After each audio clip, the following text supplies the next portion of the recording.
Hello there. This is Todd from the Scoundrel's Cantina. Hello, guys. What is up? All right, Good to see you all again. Yeah. Sorry, I thought we were going to do it. What a freaking start, huh? Yeah. Yeah, it's what we usually do. Okay. Anyway, today we have our friend Jedi Knight, as he likes Hello. to call himself. Hello, everyone. He has a project where he's fixing the High Republic, or as we like to call it, the highly woke Republic. So, and we trust him to do a good job with it. So, hit it off, mate. Hello, everyone. Good to see you. So, as we all know, Disney fucked over their High Republic. They did a bunch of virtue signaling stuff for it, and it was like, why? Like, why did they need to do it? So, due to the fact that this era turned out not in the way that I and many others have hoped for, I decided to essentially take matters into my own hands and just write up the basic idea, like the foundations for a project that I hope one day to actually publish and get off the ground, because I haven't been able to find anybody who would like voice act, animate, or do other things yet. So I'm essentially just going to be in pretty much a planning limbo until we can figure out some way to get it published. But for now, I'm just going to keep adding to it and editing what I think I want the story to be like. So that's pretty much how it is right now. Okay.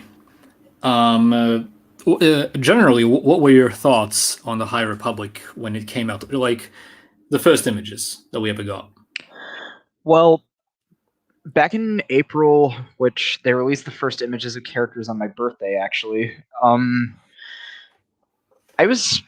will admit, I was genuinely excited for this because this was a completely new era, and I thought we were going to get something really good. And the whiteboard thing, I kind of ignored it, and because I'm like, I knew, but I also didn't know that there was any way they were going to do anything woke. I thought they were just going to keep it out of it, but I was both right and wrong in a way.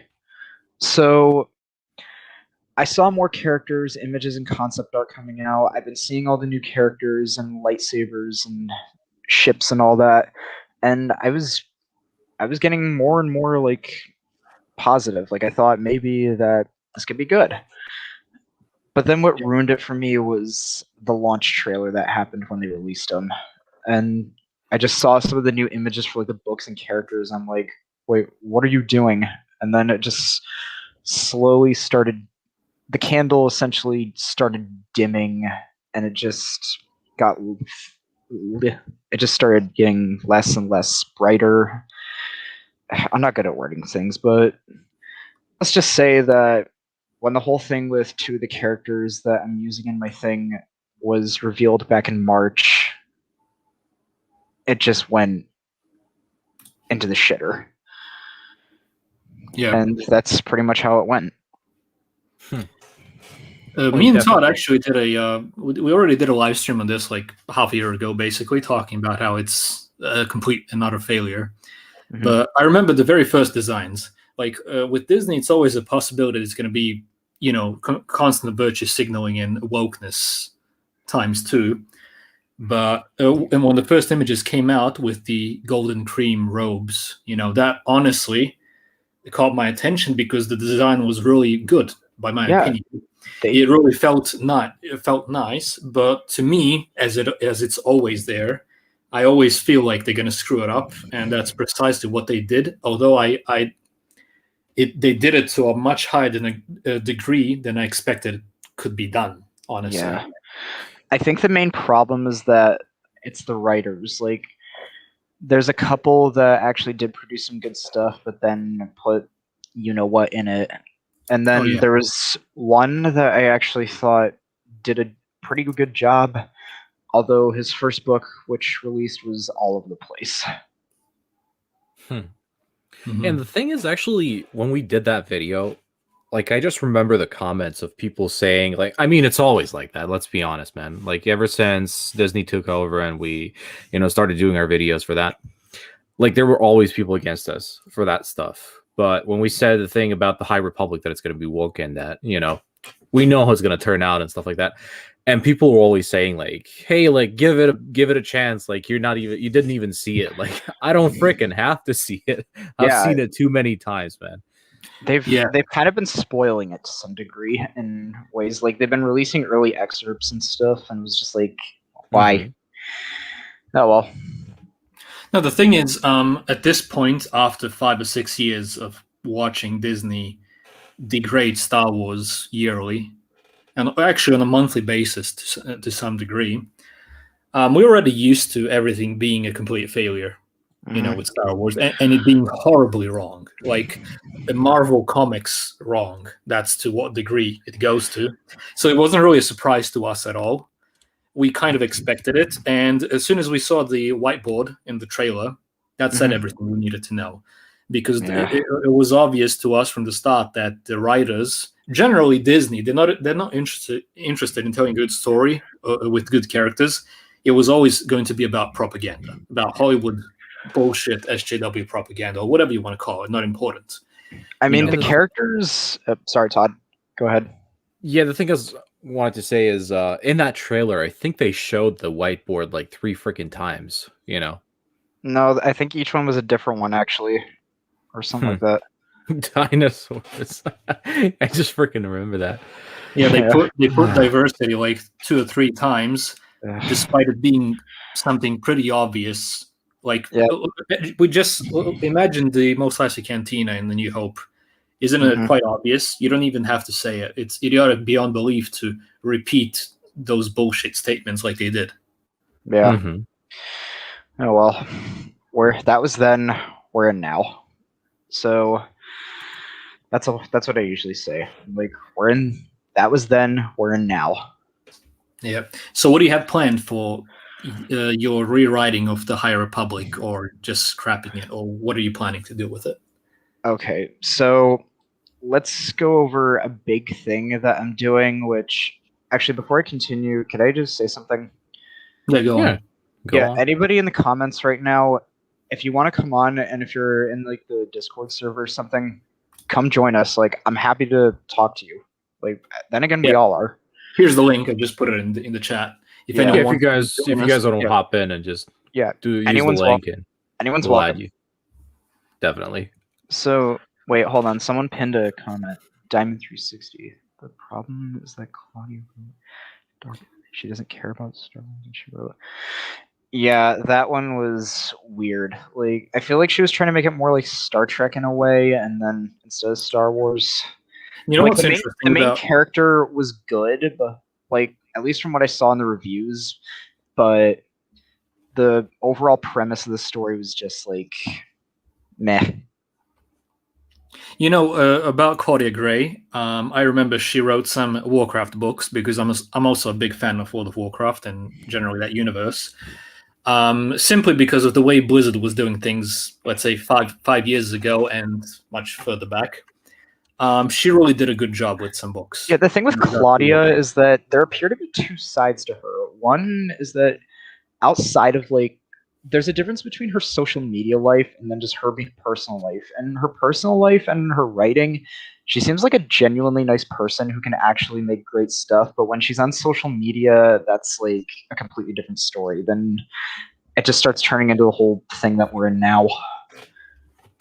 Yeah, that's actually right. I've noticed that. She is a really good person, but it's like, stay away from social media. That's all I can say. I don't know. I've stopped looking or thinking about what other people are, because honestly, I have no idea. But her previous books in regards to Warcraft, and even, did she write Dark Disciple, the one with Ventress and Qui-Gon? No, that was someone else. She wrote Master and Apprentice, the Obi-Wan and Qui-Gon book. Oh. Well, anyway, her earlier books were pretty good by my opinion. But what I've noticed with, let's just call it Hollywood in general. All of you guys know what I mean when I say that. Yeah. I've noticed that over the past decade, people who have been completely down to earth and normal have completely shifted due to the propaganda in Hollywood. The best example would be Pablo Hidalgo. He used to be a genuinely great guy who loved the fans and everything. just look at what the ideology that they're pushing did to him and how he's treating them now. Yeah, and I mean, Claudia, she's still a good person, but it's just when she's on. The problem is that when she's on social media is when she starts acting like a completely different person. Like, she's only doing this on social media. Like, outside of that, I haven't seen her say anything about, like, diversity and representation and all that stuff. Yeah, it's just the thing is, I don't know why do they care so much on what other people think about them, that they're always trying to be, I don't know how to even say this, they're trying to be virtuous in the eyes of everyone by saying I support this and that. To me, that is idiotic beyond belief. That absolutely doesn't have anything to do with the truth. It's just virtue signaling. I don't think some people even want to do it either. Like, some of them are being forced to. Like, we saw the whole thing with Gina. Like, they forced her to put pronouns in her bio when she didn't want to do it. And I don't think Pedro Pascal wanted to either. But he ended up doing it. But Gina just, well, you know the story. Yeah, that's actually true. A lot of people are really afraid that work over there because they're going to lose their jobs and everything. And it happens all the time, as far as we can see. It's literally a hive of scum and villainy. That's both why Twitter and Hollywood and California in general. So I don't even have Twitter. I wish California would go back to the way it was, and I think the independent companies are actually doing a way better job nowadays. That they are, and you know the thing is, back in the day, all those classics, all those great movies were done by independent filmmakers. Yeah, and as soon as it all became a huge corporation, it all goes to hell. Firstly, the creativity died out completely. They started making sequels, reboots, and all that bullshit. And usually a sequel of anything, any great franchise is a great way to destroy the franchise. Except for Shrek. True, Shrek's a masterpiece. Don't and Shrek. I mean, the thing with reboots is that you can reboot a show if it failed, or if it just needs some work, but don't do it if you're doing it just because you want to bring this back for nostalgia purposes. And like, if you want to bring it back because people like it, bring back the original. Just give it another season. Yeah. But the thing is, it started with the lack of creativity, and then it started heavily pushing politics, and that's where it all went to literal hell. With everything, with entertainment in general.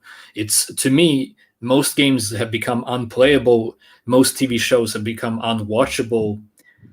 I don't want to read comics. I don't want to read books. Anything from these new things. That's how I feel about it lately. For me, with games, it's like the more modern the games become in terms of like graphics, I feel like the less I want to play them, because like I admit they're really beautiful, but like what happened to all the I miss the days of like polygons when it was simple in a way. Like I miss seeing the polygons and actually feeling like it was separated from like a show or something like that. Mm-hmm. Okay. So no one wants to join. I'm just gonna put the link in the chat once again for everyone watching. Do you want to pin it just in case? I'm gonna pin it once again. Here it is. Yeah, there we go. If you guys want to enter, feel free to. You can chat with us. Tell us anything you want, whether it be positive, negative, doesn't matter. We're here to chat and be civilized, if we can call it that. I don't think we're civilized at all. True. We're all. This, after all, is the hive of scum and villainy. We're the Grey Jedi, actually. Grey. We're the students of Mitra Surik. And we've been apprenticed to Atten Rand. Imagine if Atten actually took on an apprentice. Well, imagine what Atten's Padawans would turn out like. They would suck, I think. Kreia would just say they suck at everything because it's Atten. Definitely. Yeah. All right. Now, where were we? Yeah. Okay, so, go on with your thing. Just overall, tell us what you're doing with the characters, with the story, and everything you got planned, and show us some of the things here. Because honestly, I know nothing about the High Republic. I'm really not interested, so I think it's your job to get us interested, if that's at all possible. I can't show you everything. The main thing I can show you is the characters.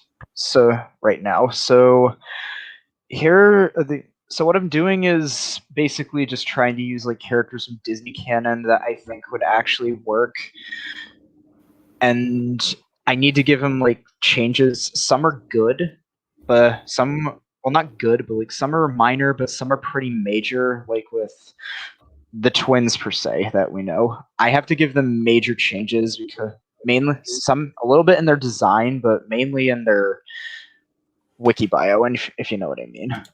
But Mhm. aside from that, here's who I'm using. Let's start with Jedi Master Ava Chris here. Now, Luke, Todd, what do you Yep. think of her design so far? Like, this is her mission attire. What do you think of it? Is this official? Like Disney Yes, canon? this is official. Like none I of think this it's pretty fitting. Yeah, You know, it's completely fine. because this is I'm what I good was with it. saying when they said they got like Clone Wars style of design. Like this is kind of a precursor to Clone Wars armor in a way. In a way, maybe. Yeah. It feels more Old Republic, if you ask me. Yeah, because as I said, mine is actually going to start out in the year 880 BBY, or somewhere close to that, and they're kind of starting to lead out from the Old Republic and lead more into the prequels. Like we'll see them slowly progress into the prequel Jedi and regress from the Jedi of the Old Republic.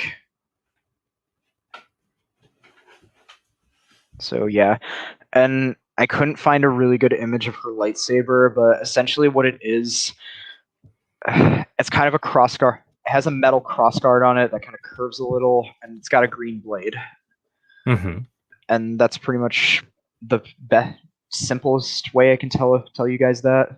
Mm-hmm. Is it reminiscent of any lightsaber that we know? And like, you know, No, this is original actually. uh-huh. Yep. Well, it's pretty cool actually. I like the overall design of what she's wearing, and I think it's pretty fitting. And here's her temple attire right here. This one I love the most. Yeah, that's definitely much better, and honestly, reminds me a lot of The Force Unleashed. Also, just want to say, someone has entered the chat. It's I don't know how you pronounce it. Who is Is it? it Xim, the Despot, right? Yeah, I guess it is. Let's go ahead. It's I don't know. Hello, how you welcome. Hello. Hello there. Hello there. Right? Yeah, I guess it is. Go ahead. I don't know. Hello. Hello, how's it How you going? doing? Hey, we can hear us in the background, mate. Can you guys hear me? Yeah, Yeah. I can hear you. Yeah, we hear you. Hey, we can hear us in the back. Oops. Okay, sorry, I was getting a bit of echo because I'm on Streamlabs and was on YouTube simultaneously, so it was echoing a bit. No, No, all it's good, fine. man. It's fine. So, welcome to the Fix the High Republic stream, part 1, essentially. A daunting task. Yes, very daunting. So, want to So, share your thoughts, maybe? what I'd like to hear your thoughts on this. Like, what did you think of it? Well, for the most part, I haven't really digested any of the stuff about the High Republic. I tried reading the comic, but the art style, most comics, the most stuff with comics I've done is the old Dark Horse comics when they did Star Wars, and comparing the art style is just Marvel, you've dropped the ball. I mean, the art style is not bad. It just, I feel like they're making it too colorful. Like, where's the grittiness in some situations? Yeah. Because that was one thing about the old Clone Wars multimedia project with the Star Wars Republic comics. They made everything look extremely realistic, like to the point where it was like you're basically drawing out the movies. Yeah, and fun fact, when I was a young boy, this was right after Episode 2 was released, and Episode 3 was a couple years away, and my brother and I, one day at the local library, found the Republic comics, and we borrowed those. And I was like 6 years old, so I didn't really read it that much. But I thought, "Ooh, cool pictures." Interesting. And then my brother and I would run around outside with sticks, pretending they were lightsabers. And We all did that. Yes. Those are the good days. sticks or PVC pipe. PVC pipe was a little over the top, don't you think? Yeah, both of us were hit in the fingers many times. Oh, I Yep. remember that well. That was so painful, but it was fun. Well, it was kind of worth it. Yeah, we were doing it with wooden sticks, and what we would do is we would put them in like metal tubing and pretend that's a lightsaber hilt, and it actually looked pretty good. And I actually went a step further and painted the lightsabers. Mine was always red for some reason, and then whoever was exactly, and whoever was fighting me, he was always with a blue lightsaber or green. For me, I'd always do green because that's been my favorite color since I was in kindergarten.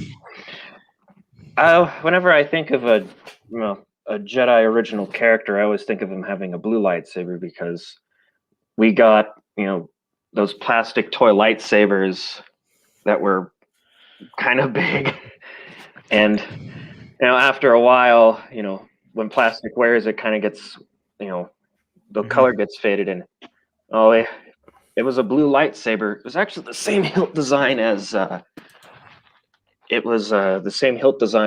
Anakin's Revenge of the Sith lightsaber, and Yeah. I mean, one thing I can credit this era for doing, and just what Disney's doing in general, is that they're giving more Jedi green lightsabers, because lately we've been seeing a green drought, or a blue washing in a way. I always thought it was kind of the opposite way in Dark Horse's in the Dark Horse era, because Kakruk's second lightsaber was green, Dastjanir's lightsaber was green, Kai Hudora's replacement lightsaber was green. No. I meant like in Disney canon is what I'm talking about. Disney canon. Like, I'm talking about Disney. Sorry, I should have clarified that a little better. But like recently in Disney canon, we've talked about this before, but it's like we've been seeing a lot more Jedi having blue lightsabers, and we've been seeing less of like green. And I think one thing I credit Disney for doing with their High Republic era is at least giving more Jedi green lightsabers. Guys, I'm just gonna jump in. For some reason, Star Cabal is here. I can see him in the private chat, but I don't see him at all here in the that he joined the studio. Yeah, I it can looks like see the program's not responding for adding him in. Interesting. I don't know. We're both in control of it, but we can't see him at all here. I just saw the private chat. That's weird. Oh, well, now that you mentioned it, we actually have another guy over here. Do you want to add him and see if that works? Yeah. do you mind if I continue with this a little more too? Sure, man. Yeah, of course. First, let's welcome this guy. All right. Well, hello there. Hello. Carry on. Hello there. And you actually said my name right. Wow. Oh, welcome. Hi. So, welcome to the Fix the High Republic stream, part 1. or should I say, hello there? Listen, know what you're doing. Listen, The ability to speak does not make you intelligent. Mm. But yeah, So you want to introduce yourself to us? anyways, welcome to the stream, and I want to know, what are your thoughts on the High Republic?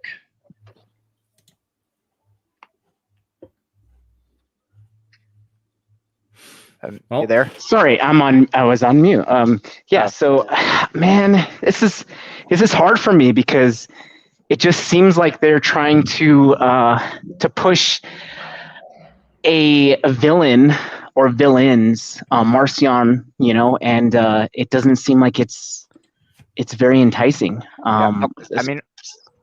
Sorry. I was just gonna say, especially the first couple books, it's I don't know.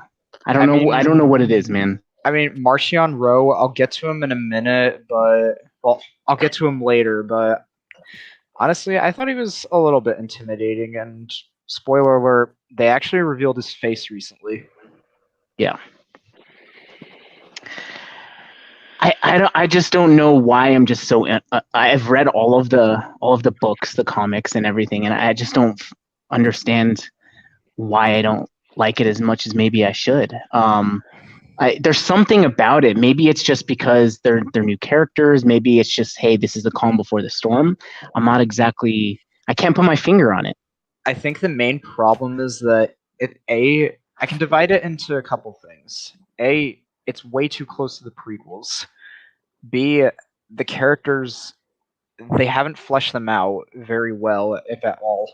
And B, I think it's because they're mostly just books and comics. They only did one video game, and that was the character Adi Senzi. It was in the Tales of the Galaxy's Edge one. But I feel like if they want to do something like this, make it into a multimedia project instead of just books and comics, because that's what Legends did with pretty much every single era. Post Return of the Jedi, the prequels, the OG trilogy, and the Old Republic. Yeah, for sure. Now, do you think the reason why what do you think the reason why they there we chose go. the High Republic it was? I think because nobody's touched the centuries before the prequels, and honestly, Legends never did that either. So I think, why not? It'd be a good opportunity. I think I know something that might help the High Republic. What's that? So this takes a similar approach to the Harry Potter series pre the Goblet of Fire. There's villains popping up, but the main villain is in the background scheming, and they don't find out about it till too late.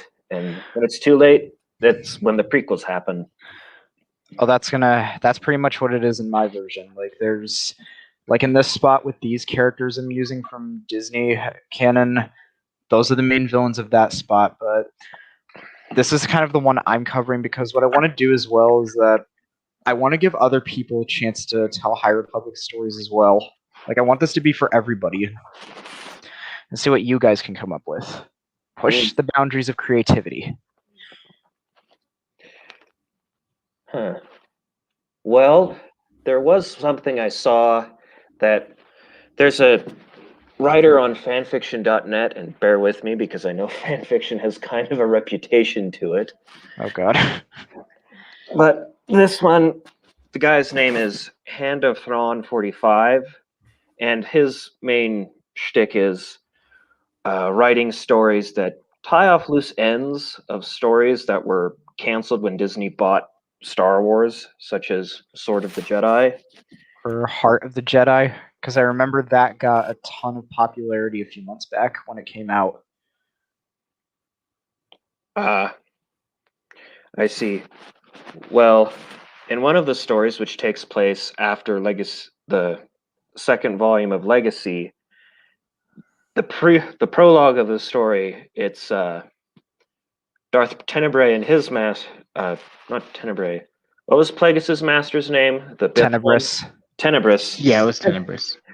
Tenebris and his master were in a secret lab in the Gree space, which doesn't allow outsiders, but the Sith managed to bribe their way in, and they were Tenebris's master was trying to figure out what caused the Rakatans to lose their force sensitivity, and he was trying to develop a way to destroy the Jedi. Mm-hmm. And years later, in Legacy era, Maladi, the one Sith scientist that served under Crate, Mm-hmm. She released this virus out to the galaxy and caused the Jedi, the Imperial Knights, the one Sith, and other Force sects like the Gensarai to lose their Force sensitivity because their midichlorians were malformed. And everyone except the Skywalker line. So Cade still has his Force sensitivity. his Empress Marissa Fell still has her Force sensitivity, and one of his original characters that was Ina Solo's mother. She's grandmother. Yeah, her mother. So I thought that was pretty interesting.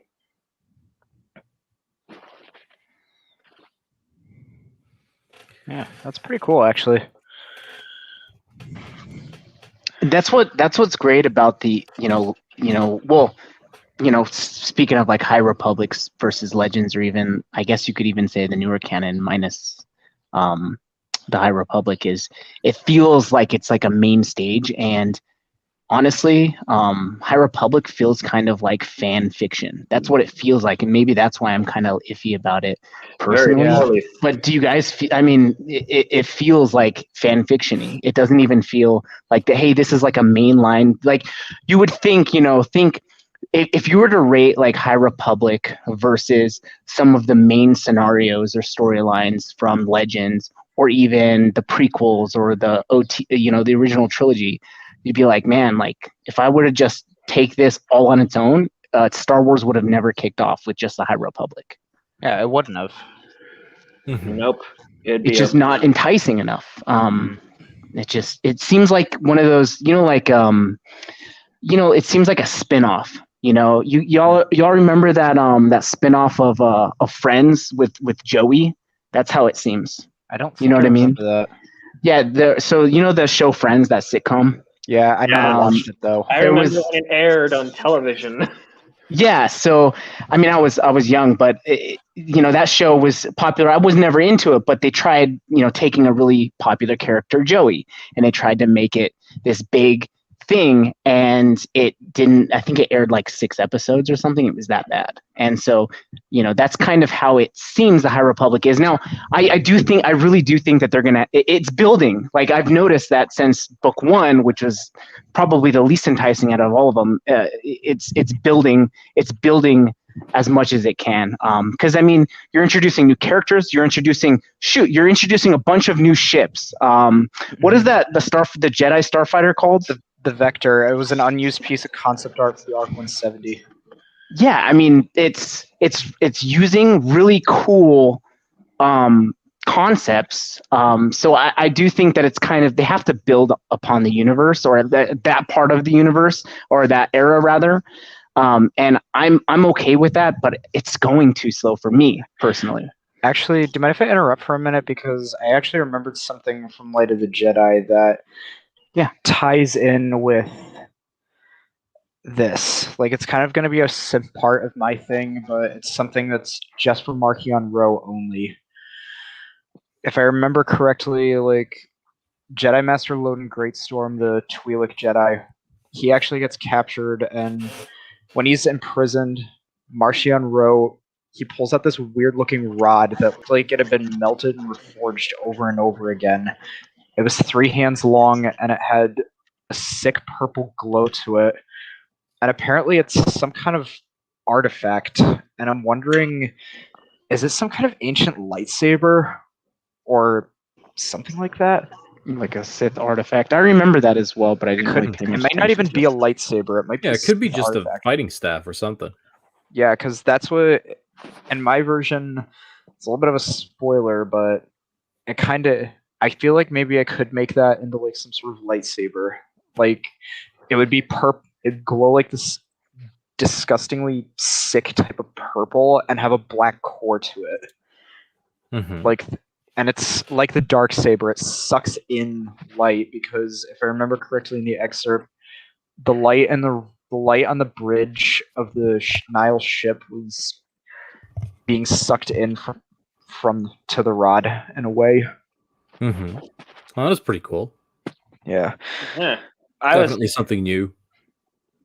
Yeah, if it were me thinking, oh, that might have been a Rakatan, Force saber, the things that helped kind of inspire the lightsaber.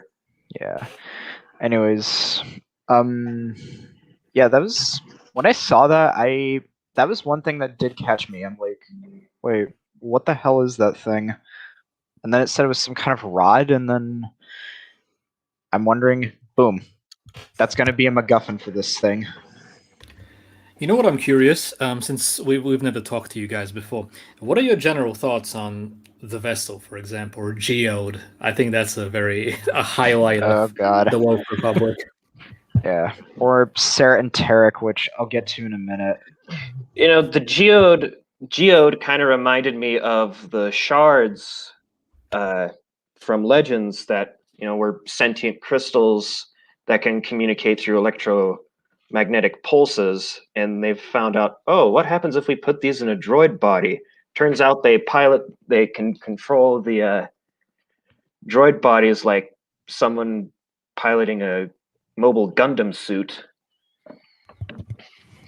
But, you know, they didn't really try and go off on that. Yeah. Anyways, that was... What about what are your general thoughts on the way Disney has been treating Star Wars in general, and with the, let's say, Hollywood propaganda that they're pushing here with the High Republic? Would you prefer it to be without that, and just simple 100% without? Sorry for interrupting, but I had to say that. Yeah. It's the thing is like, anytime I see any of the wokeness in any of, you know, like the social wokeness, it makes me upset when I'm watching anything, not just Star Wars, because it ruins it, right? Like, why can't we have something that we like, we enjoy, we love, right? Why can't we have that without trying to push a narrative? Because you can create, you know, a Rey, for example, that's straight up just awesome without having to like be like, oh, like it's because I'm a woman type of situation, right? Like, you can do those things, right? You can, you know, like let me give you an example. What was this, The Last Jedi, when Poe you know, like tried to overthrow that one lady, I don't even know her name, that's how Holdo. Yeah. That purple-haired, irritable woman. Yeah, and then she was like, oh, like, I'm a woman, I'm smarter than you. Like, it's just like, dude, you can make good stories with strong female and, you know, minority characters without having to be like, oh, like, here's the like, it just feels so woke. And you can do that just fine without having to push that wokeness, if that makes sense. Yeah, it totally makes sense. You know, just like Padme and Ahsoka. You know, yeah, definitely. You make them badass through good storytelling. You know? Exactly. Good storytelling, and like you said, Ahsoka, Padme, even Leia. Okay, yeah, they were strong female leads, strong female characters. Ahsoka's one of all-time favorite. But did we ever feel at any point in time through the Clone Wars or through Rebels even? Did we ever feel like, oh my gosh, they're pushing this? Oh, I'm a strong female lead. Like, I never felt that ever, not once. Me neither. And so, Exactly. so when you, I think some people did. When it's organic, which it was pretty much for the most part organic, it's okay. But when you could just, you've watched other things, not just Star Wars, where you're like, really, like, did you really have to insert that line that had nothing to do with anything? It happens all the time. And every time I see stuff like that, I legitimately get angry. And don't get me wrong, I don't mind when females are leads. Like, I don't mind any of those things myself personally. But what I do mind is when they try to push it on me and try to like make people think a certain way. And I don't think that's cool, personally. Yeah. Sorry, I'll let you guys speak. Completely agree, mate. I'm literally, my opinion on overall on that stuff is not me and Todd, and neither of us is in any position to tell others what to think, how to feel, what to say, control speech of others, or anything of the sort. As you know, and it should be both ways. We don't have a right to do that to other people in general. You can share your idea, whatever. That's where it ends, basically. But this pushing, it's annoying as hell. And me and Todd come from a part of the world where most of that, as we call it, Western spy stuff, we don't support any of that. That's the thing. And all we want, in general, in simple terms for everyone to understand, is entertainment to be entertainment like it used to be. Like escapism. That's what it's missing. Good storytelling. Period. That's all it comes down to, and you can see it in games, not just Star Wars. You can see it in anything, entertainment. Like, we come to be entertained. I don't come to hear some type of someone's what they want me to think. I like Star Wars, and I'm sure all of you can agree, because of good storytelling. And when we have bad storytelling because of, a narrative that they want to push on us, I don't know if it makes you guys angry. It just makes me angry. Oh, Honestly, The Last Jedi, that wasn't a movie. That was a snuff film. I actually never saw The Last Jedi. Well, you're not missing much. Yeah, all I saw out of the quote unquote Disney trilogy was The Force Awakened, and that left me very disappointed. Did you watch Solo? I did watch Solo. It was an okay film, but as a Star Wars film, it kind of fell flat. Yeah, it was. I was entertained by Solo, but as you said, it just didn't do it for me as a Star Wars film. That is an example, though, of some of that weird pushing the narrative, like with the robot and Lando. That was like weird. I don't know about you guys, but that was just weird to me. It was strange. Like, the robot was in love with Lando. It was weird. It was not my cup of tea personally. It was out of place, man. Yeah, but you feel it, like, when you're watching. And I'm wondering if, like, normal. I'm not saying other people aren't normal, but, like, do people realize that they're trying to, like, indoctrinate them into a certain belief or whatever, or like, No, do people realize that? The thing is, I think that one of the biggest mistakes that people are making, they still think that this has anything to do with money. It has nothing to do with money anymore. But they're losing money. Yeah, that's the point. They're losing money and pushing it over and over again nonetheless. That's the point. What does that say? It says that they're not interested in money at all. It's all about the agenda. It's literally all about indoctrination.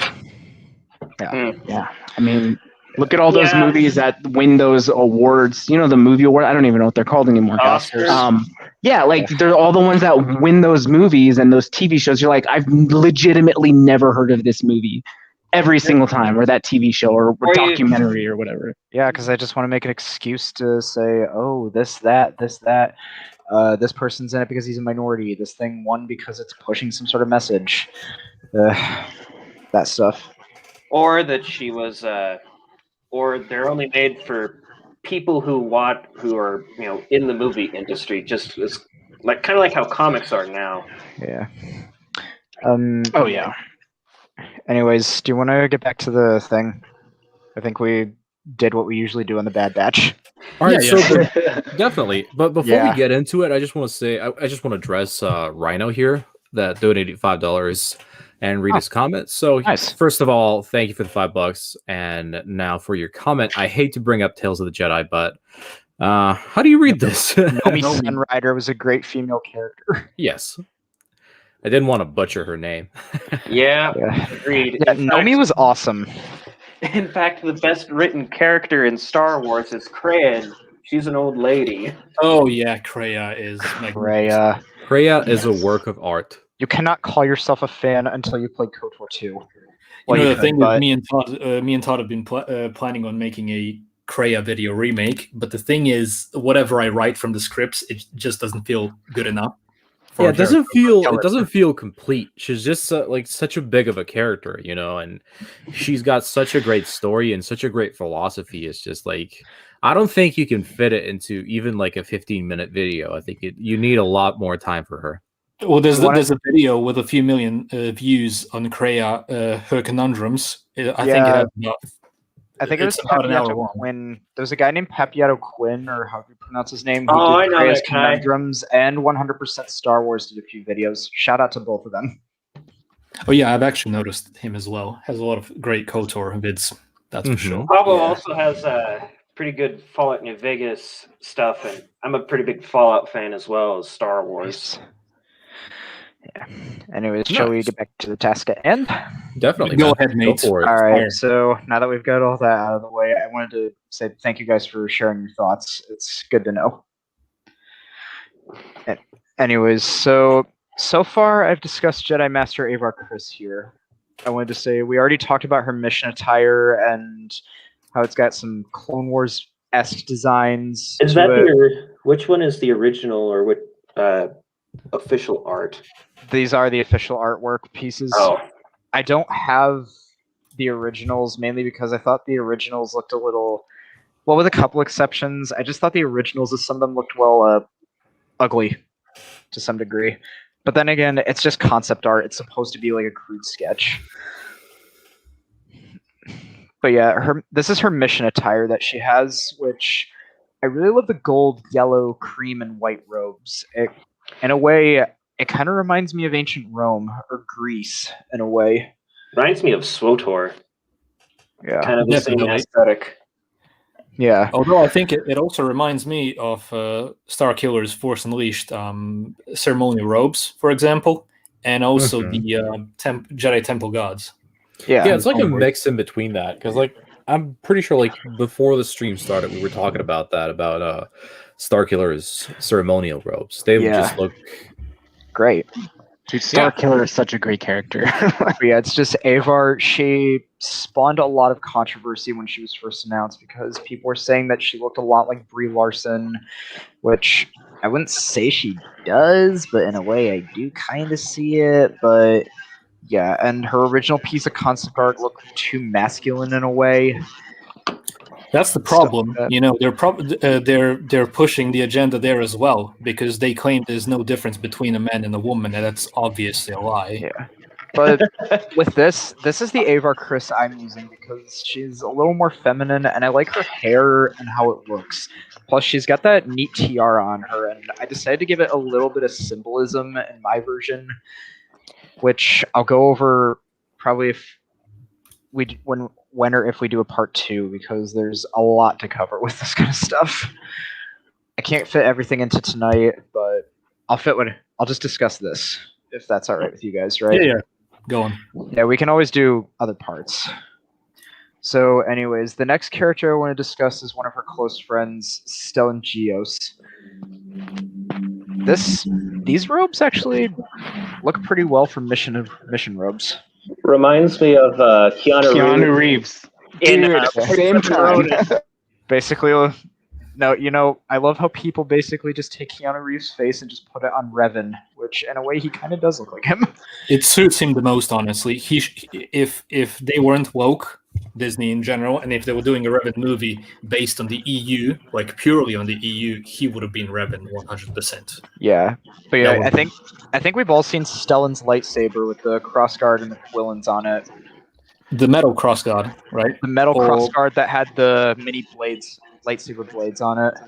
Have you guys talked about Trennis yet? Keith Trennis? Yeah, not yet. I'll get to her. Cool. Yeah, her hair is a little bit like Rafa Martez, but we'll discuss that when I get to that. But yeah. Oh, the Matar sisters. Yeah, Stellan and Avar have been brought up with their friend Elzar Mann as well, which I'll get to as well. But yeah, this pretty good set of mission robes for him. And these are his temple robes, which... Oh, that is freaking cool. Yeah, it really reminds me of the Jedi Guardians in the temple. very snappy. Yeah, Stellan, he's got a big role along with Avar and Elzar in my series, which I'm still trying to work out personalities and how I want to do them. But yeah. Anyways, make them all opposite of the characters in the sequel trilogy, and you'll be all right. Yeah, this guy here is Elzar. This is Elzar Mann. They're the third member of the trio. With him in Light of the Jedi, he actually has a love relationship with Avar. Like they start developing romantic feelings for each other, but they know they can't act on that. What kind of romantic feelings are we talking? Like Padme and Anakin, or Kit Fisto and Aayla Secura? Anakin and Padme, in a way. Yeah. Yeah, but it's not toxic. That's no, toxic. not at all. Yeah, does he like sand? Is it rough or coarse and irritating? We'll get to that. Does it get everywhere? That's for the bad acting. The sand is for the character right below him, which we'll talk about.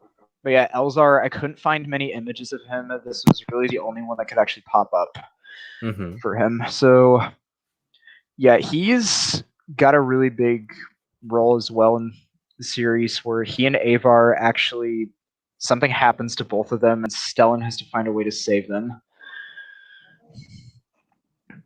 Anyways, next character, Loden Greatstorm, the Twilight Jedi with the yellow lightsaber. How do you guys feel about this character? I was going to say, do you guys... sorry for interrupting, mate. Yeah, that's fine. What came to mind is, in the prequels, you only see basically 2 lightsaber colors for most of the time, although the Clone Wars does introduce it a bit more to the, for example, the white lightsaber of the older Jedi Master, can't remember the name now. Terrace Yeah, Terrace actually, Terrace was silver, I think. Silver? Possibly. Yeah, it was silver. I noticed a blue tint to it when I first But watched it. the thing is, I have a feeling like with the High Republic, they're really throwing those colors in quite a bit, and it doesn't, like, for example, purple doesn't seem rare anymore. They're spreading it around like peanut butter. Yeah, I mean, I get it, like, for Star Wars KOTOR and SWTOR.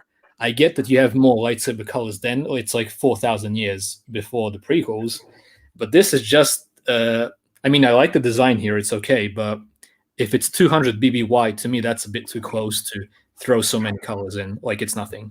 but it's like I said, it's like I said in the beginning, mine's 800 years or more than 800 years beforehand. So these colors are still around, but they start to become more and more rare over time. That is much better. You know, if we're going to put your High Republic into the EU timeline, or let's say my headcanon, whatever, the mix between them, it would make sense, because if you guys remember 1000 BBY, when they're fighting against the Brotherhood of Darkness, the Jedi Order had paladins and were called the Army of Light. Yeah, so it's actually very paladin reminiscent, if you ask me. Weren't they fighting the Pious Dea at that time? Yeah, I can't remember, possibly. Yeah, the Pious Dea actually get brought up in this as well. I thought that happened like 17,000 years before the Battle of Yavin.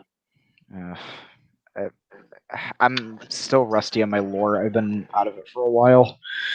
But like with Loden, I figured out a name to make his. I figured out a way to keep his name as Greatstorm in a way, and you two scoundrels might like it. Basically, what I'm going to do is that him and his mother would be taken to Tatooine for indentured servitude, and he would be forced to adopt the name Greatstorm.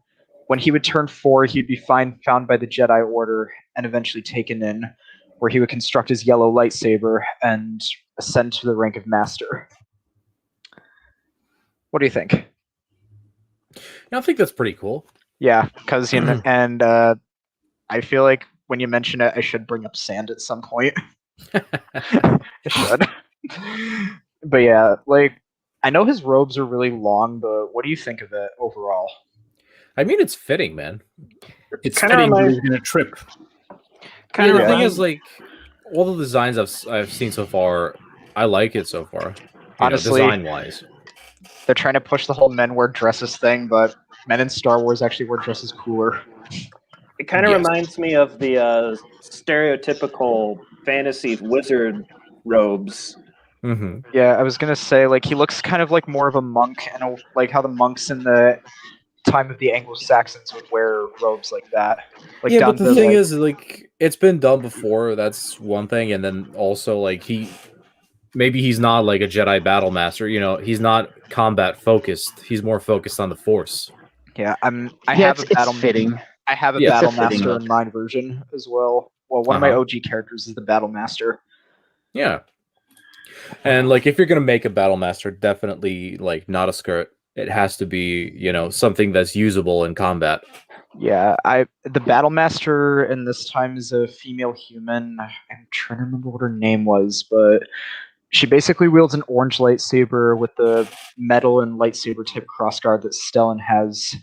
Mm-hmm. I'm trying to figure out what her robes can look like, but I'll get to it. I drew up her lightsaber. Anyways, now we're coming to Skier, the Trandoshan Jedi. Hold on. What do you think of him? I actually, I mean, his character is but I like the fact that they're bringing in some different races. I do like that. I think that needs to continue, because we don't see a lot of that in the sequel, the prequels, or the OT at all. So There I is think it's good. There is. I remember hearing about one Trandoshan. Can you guys hear me? It sounds a little. Yeah. Yeah, we can still hear you. Okay. Yeah. In the years before the Clone Wars, there was a Trandoshan Jedi that taught. Oh, what was her name? She was the Kinaha. only. Yeah, the Kaminoan Jedi. Yeah, Kinaha. Remember that? That's- I remember that. It would be really awesome seeing more races like, Rakatan and, Mhm. Kaminoans and just other races. It's I have a good to see Geonosian something different. Jedi, actually. Yeah, and, Wookiee Jedis too. Just more of that is good, in my opinion. But no, really, I actually have a Geonosian Jedi in my version. Uh-huh. Yeah.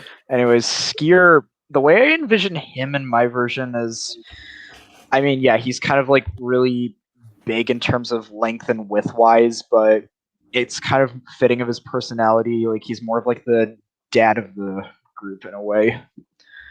Yeah, so he's pretty much like Wrecker in Yeah. in that batch. Yeah, he's not like ripped as in like he's got abs or anything, but he's still got like jacked arms and like legs. He's thick. Yeah. And I think the more appropriate term is brick. I like the way his lightsaber looks too, with the knuckle guard on it, and how it has a steampunk style in a Mhm. way. Hey, Jedi Knight, what do you think about this comment here? Hold on, let me get back. What is I'm it? not sure if it has anything to do with a war when you look into it deeper, but it might have. I'm not sure. I but actually do have an explanation for that, but I don't know how well it will work. Is the problem? Like, what if we had a Geonosian that never became part of the hive mind? What would happen? But the thing is, how would they not become a part of the hive mind? They could have had. That's the thing. Like, they could have had some. They were traveling somewhere, like, or not traveling, but they were being part of like a smuggling job, and then they were just outright abandoned. Like, they were never born on Geonosis, never became part of the hive mind. I don't know. It's a little. That part's still messy for me because I recently watched a video on. Who did the video on it? Getsley did. Geetsley, yeah. He did a video on it, and that kind of got me thinking, like, if I wanted Geonosian Jedi in this, how am I going to make this work? So I'll have to figure a way around that. Well, the thing is, if it doesn't work, you can always switch up the race. Yeah. But anyways, here's his temple robes, which he's supposed to have a cape on him, but not at the moment. As Edna Anyways. Mode would say, no capes. I love Incredibles. Don't even get me started. Anyways, I'm confused on Estella Maru. What Yeah, kind of... I was gonna get to him. Stellan Maru, he's a new alien called a Caesarian. Like, there are red-skinned species that have those little antennas on them, essentially. They were first seen in The Rise of Skywalker, but in this, looks pretty well. And I love the way his robes look, like how he has that little band on it. Mm-hmm. Like, I've really noticed that I have a disdain for sequel trilogy aliens for some reason, except for the one from Jedi Fallen Order, the friend of Cal Kestis. Yeah, I mean, It just what do you think doesn't of what do you think of Master Mars? Wait, which one are you talking about? Cal Kestis? The friend of Cal Kestis? Who are you talking about? Grease. Grease. Oh, okay. Yeah, because Yeah, I the usually, little guy. I usually dislike generally most aliens from the sequels, but I like that one simply because of Cal Kestis' friend. I like the character, even for that short amount of time. Yeah. So. What do you think of Maru? Since you mentioned that, Sorry, what were you gonna say? I'm done. Okay. I was gonna. Oh, Talking to him. hey, since you were on the topic of the Fallen Order, did you guys notice in that, or Jedi Fallen Order rather, did you guys notice in that game when his friend was mentioning that little green Jedi, and Cal was like, "You mean Yoda?" He's like, "No, I meant Yaddle." You guys notice that? Did you remember? Recently? I never got that far. My computer kept crashing. I think it was earlier on in the game, but I noticed that it was like almost purposely put there because he had no idea who Yoda was, and he only knew who Yaddle was, which is weird because that almost dictates that she's still alive. I know that this is off topic, but it's almost like this was way further in the Empire and all, but that just it made me think, maybe they're trying to set something up with her. But that's all I have. Sorry. That's all right. But yeah, anyways, what do you guys think of Master Maru here? Like, just in general, like, what do you think of him? I know you don't like sequel aliens, but It kind of reminds me of the Uni from Japanese folklore, which was their version of the ogres, because they're described as having red skin and horns coming out of their head. I mean, honestly, I like this design. It's pretty Star Wars to me, anyway. I have in a story I'm in the process of writing in my free time. I have a race of aliens, also called the Uni, that have a pretty similar appearance to him. In fact, I based them off of the Uni from Japanese folklore. Red skin, horns coming out of their head. We got Luke, Todd. What are your thoughts on him? Like, just be honest. Well, out of all the characters I've seen so far, he is definitely, well, for now, not the most interesting. Yeah, actually, like, I'm more with his character. It ties into one of the non-force sensitive members of the cast. If it were up to me, I'd say turn him into a Deveronian. I could. Except I've never seen a male Deveronian Jedi. I've only seen female Deveronians as Jedi. Which ones? I'm not familiar with those. I think. Or generally force sensitive. One of them, that Deveronian Jedi in the Republic comics, that sacrificed herself so Kakruk and that group of younglings could get away from Order 66. Oh yeah. In the Dark Times comics, right? The very end, I think it was at the very end of the I think the Republic comics. Hold on, I have Wikipedia brought up. Oh, look. But yeah, anyways, for me, I included him mainly because he's kind of going to function as the techno genius of the cast in a way. And I'm giving him an arc in terms of, like, how is it? Like, damn it, I just said it a moment ago. Oh yeah, one of the non-force sensitives that joined them in the cast. But yeah, anyways. I found out who it was. Sane Jysel is the Deveronian Jedi Master from the Clone Wars era. Intriguing. Yeah, anyways, the next Jedi is a Thalothian named Indira Stokes. She's also brandishing a yellow lightsaber like Loden. Tell me what you think. Adigalia. Stats early. First thoughts, literal. She literally looks like Adigalia from the comics, if you ask me. I think a lot of Thalothians actually look similar to each other in a way. Because, like, we never see many of them. Actually, I don't think we've ever seen a male Thalothian before, have we? In the Vader comics, when he was going after, what was that one Jedi Master's name that took the Barosh vow?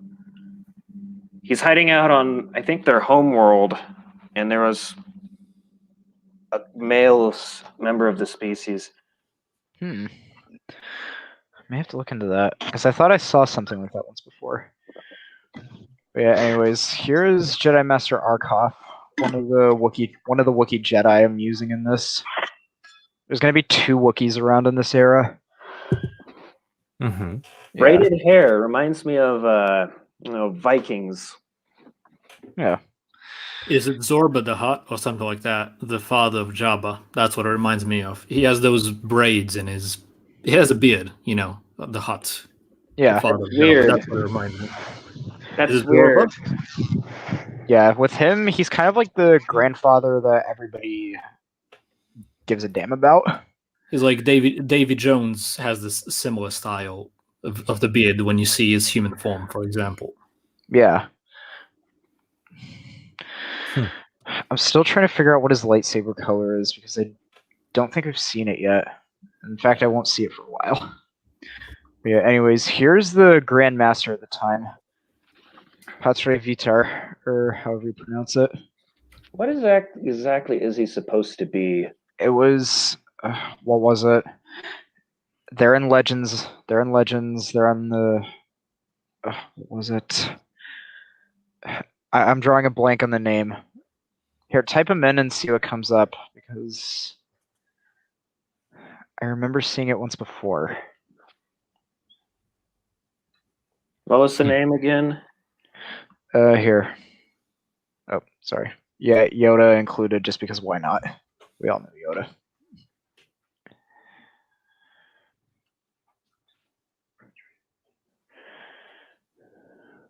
Any luck? Tarnab. Sentient male species characterized by their triangular skulls. They possess a snout and a cluster of horns amid rough hair. They are represented by Motnot Rab in the Galactic Senate. Interesting. Didn't we see them in the Clone Wars? I feel like we saw them somewhere else. We saw him in episode 2, I think, actually. They're in the Phantom Menace. Just very and- briefly, right? Oh, Yeah. this is the guy. Motnot Rab is the senator in the arc where Padme is trying to convince senators to not vote for the bill on clones, so more clone troopers. Yeah. They're all getting beat up by a Selkath bounty hunter, and one of the ones in the hostage crisis with Cad Bane. Anyways, I always thought that was a Bothan. Yeah, same. Like, with Veter here, what I'm doing with him, he's the only... Because for some reason in the High Republic for canon, there are 3 Grandmasters, which are him, Yoda, and another one named Laru. But I couldn't find an image of Laru, so I couldn't include him on this. Anyways, That makes no sense to me. yeah. I don't know how that works either, but Like Basically- Grandmaster is like one. yeah. But basically, like, with him, he's the Grand Master during this time before Yoda. And he's essentially the one most Padawans go to for counseling in a way. Like, something happens and they don't feel like they can consult with their master about it, then they can just go to him or anyone else.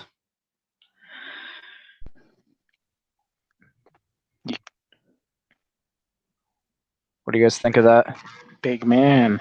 Yeah. Anyways, here's Yoda, which in this, Yoda is going to be younger, obviously. But I'm trying to think of what would a younger Yoda act like during this time? Teeny bit more arrogant, but Yeah, I would feel like he's seen a lot of growth because he's so old over the Yeah. years. Throughout the entire High Republic, I think that what they're setting up with it, with all these characters and with Yoda and what we're going to see evolve is that like, how did the Jedi become so dogmatic, right? Yeah. How do they become the way, like, and you're kind of already seeing it in every single issue that comes out, like every book and every comic, you're kind of seeing that transitional phase. Yeah. That's what at least I've noticed it, and it's gradual, but it's there. Yeah, it's just slowly progressing, like they're building into it. Like, how did Yoda lead, the Jedi to their ultimate doom, That's kind of what, like, how it looks like it's trying to set up that transition between the High Republic and the prequels. I'm trying to figure out where and when he'll become Grand Master, because he has to become Grand Master sometime before, all this. I think it'll be sometime around the whole Trennis tragedy, personally. Yeah. whatever happens, because we don't really know what happens for that, right? Yeah. So I think because she is a Lost 20, like she is, right? Am I Yeah, wrong? she's a member of the Lost 20. Yeah, so because I think that's where the transition, I think it's building up to that point. That's what I think that's going to happen. And I think that's ultimately what's going to cause him to become Grand Master and, for the Jedi to change quite a bit. Yeah. That's a good point there. Like, they say Yoda was one of the people who would lead the Jedi into their downfall, but how did he do it? I think whatever happened with Trennis, like whatever happens with her, because she was the last of the Lost 20 before homeboy Dooku, right? So I'm assuming that whatever happened with her, he's trying to, like, throughout the entire prequels, I think that what he's trying to do is he's trying to keep the Jedi from going down that path. And because he's blinded by that, that's what I think personally, because she was the last, like, there's some type of tragedy, obviously, that happens. I don't want to go into the deep, but do you guys have any idea what that might possibly be? Because she's young in what we have so far. Honestly, I have no idea. By the way, I guys, hope they don't mess it up, man. sorry to interrupt. We have a new member to the chat, Mr. Con Jedi. Welcome. Hello. Welcome to the chat. Yeah, welcome to the chat. And sorry for interrupting, guys. Yeah, it's just... Do we Speaking of want which- to ask him his thoughts before we continue? Yeah. What are your Go on, thoughts mate. on this? Hello? Yeah, we can hear you. Oh. You there, Mr. Con?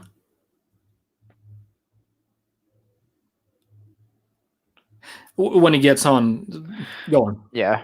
Anyways, speaking of Kiev, here she is. Yeah, her hair in this I gotta redo because, like, I want to give her a full... I'm kind of gonna give her a full head of hair and maybe do it in, like, a side braid in a way. Like... Dude, she looks exactly like the Martez, one of the sisters. Yeah, Rafa. Yeah. I I'm hate not a that. big fan of Exactly. this hairstyle. I said I'd change the hair, and what I'm thinking about doing is giving her kind of the hairstyle of Cassandra from Assassin's Creed Odyssey. Even though I didn't like that game, I did like the design of Alexios and Cassandra.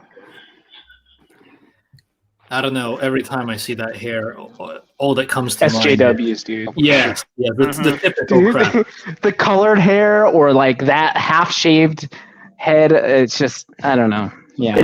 In our country goes that they loved football, or as you guys call it, soccer. They used to shave their heads like that, which was something completely different. But this is just obviously. I think we know what they're implying with it.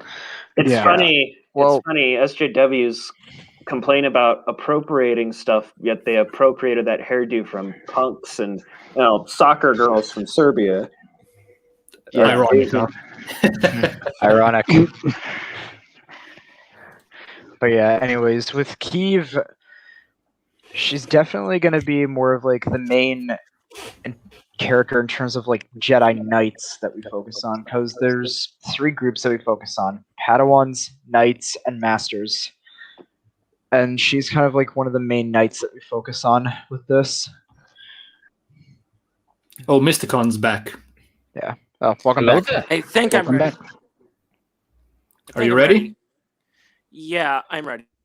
Fire away. Give us your thoughts before we continue on with What are your it. thoughts My on it? thoughts Overall. on the woke republic or the SJW republic, whatever you want to call it, Yeah. is that 1, it looks boring. 2, what's up with them trying to push their agenda? Like, seriously, why would they try to constantly push their agenda in Star Wars? Like, seriously, Because they're stupid. I know they're stupid. Like, Go woke, go broke is a thing. And it's like people are losing, they're losing money, so they're doing it for a reason, but go on. There's Yeah, a thing it's- called it's social engineering. They It's want no to. coincidence. Like, it's fact at this point. They can't want get to over ruin the young. 2016. Like, I can Yeah, go on, get sorry. why people hate The Last Jedi. I get why people hated that. But if you're going to make something that pushes your agenda, not trying to make a story, then you're not going to get anywhere. You're not going to have any fans going to you at all. You know, the thing is, that's mostly true for us older fans, but you know who that's targeted at? The Yeah, younger exactly. audience. It- So it's they're trying to targeted- build a new audience. That's the thing. Yeah, Children are the target audience mostly for all these things because they'll take in anything they push because it's Yeah. quite simple to to push stuff to impressionable minds. That's why you have all those morons in whatever you call it in your Like, country or whatever. I have a story Yeah. to tell. You can see I have an anime profile picture, right? Yep. Yeah. So, I was, as an anime fan, there was someone trying to push their agenda onto me because they hated anime because they thought anime promoted depression and stuff like that. And they Yeah, were forcing me Uh, to stop watching anime because they were pushing their agenda. Yeah, it's Yeah. idiotic. that's stupid. Anime I know has a kind of a reputation. Anime has a Yeah. reputation for pretty much every single goddamn thing on the internet. Like, what do you expect from it? Yeah, but I mean, at least they have some good stories, and at least they care about their fans. Yeah. yeah. I mean, you have to be truthful on that one. There's not much. I mean, since we're talking about this, there's not much crazy wokeness to a lot of the anime because a lot of the places where Just the look at anime Jujutsu comes to, Kaisen. like, they don't like any of that stuff. You know? Just wait till you see the My Hero Academia fandom. It's full of a bunch of shippers. Oh my god. Oh god. I know. I love my So, Hero Academia, My one but thing their I agenda- hope. I'm sorry for interrupting, but my one thing I hope with this project and the fact that I'm fixing these characters is that nobody causes any sort of disgusting ship, or not disgusting ship, but just please no shipping. I already have everything planned out. At least I mean- do it tastefully to where it makes sense. It Yeah, grows I mean, naturally. I mean, This might be a bit off topic, but thoughts on anime's getting a Raylo. lot good, especially if you got Jujutsu Kaisen. But Star Wars, I just got back into Star Wars. I left the fandom because of this wokeness we're getting. Mhm. But now Yeah, I got but back see, you into have- it. You know, most of Star Wars fans hate, and this goes with any type of wokeness, but most people aren't going to speak up against it. Most people are kind of like, they don't use their voice the way they should, you know. They call it the vocal minority for a reason, you know. The people that I are see. usually the most vocal are the minority. Oh, I see. Yeah. Anyways, Let's continue. The thing is, people just can't be bothered. But what I've noticed over the past 4 years, since I've noticed in general the massive pushing of this stuff in every franchise that they can get a hold of, is that people only react when it literally comes to their front door. You know, like even in our country, we've noticed it beyond belief. Because our country is mostly against all of that, like let's say 90% of the population, they have been managing to literally come to your doorstep in a sense, you know, through the law and everything. So more and more people are going to be aware of this because it's going on everywhere. It's pushed everywhere at this point, except in the Middle East because they literally can't get to them. Those guys over there are terminators against this stuff, which I respect. The Middle East knows how to do it. Yeah, that's not a Anyways. good thing, but you know, with what you're saying though, I mean, most people, as you said, 90% of the people are against it. It's like that over here too, you know. Most people are totally against it, but again, they're not the ones that are vocal about it. So like, they're like, oh yeah, this is stupid, and do nothing about it, you know. Yeah. It's like that, but go on. You know, Anyways. in a way, what I think about it in general, after many years of all that stuff, you have a feeling like you have to push back to that, and it feels like you're going to throw the ring into Mount Doom in the Lord of the Rings. You know, that's how it feels like. But just let them do that thing because it will implode on them eventually. That's the way they function. It's only a matter of time before the well runs dry with them. All As in it good always time. Anyways, I just want to go, before I continue with Kiev, I just want to go back to Maru real quick and mention something. I thought at first he was actually going to have an orange lightsaber because he was based off a piece of concept art that had a Twi'lek wielding an orange one, but they decided to make it this Caesarian species. But then in the comics, they apparently gave him a yellow one, so I decided to just keep the idea of having an orange one since that's not a color we really see much of, and I thought, why not give it some depth as well? To be honest, he does kind of look really cool, a little bit. Yeah, I know. I know it was a sequel, Alien, but I can make it. I'll work on it. But yeah, anyways, back on Kyiv. I'm gonna. So I think the only real thing I need to change is her hair. Like her design's perfect, but her hair needs some makeup. yeah, I'm not a fan of that hairstyle in any way, shape, and or form.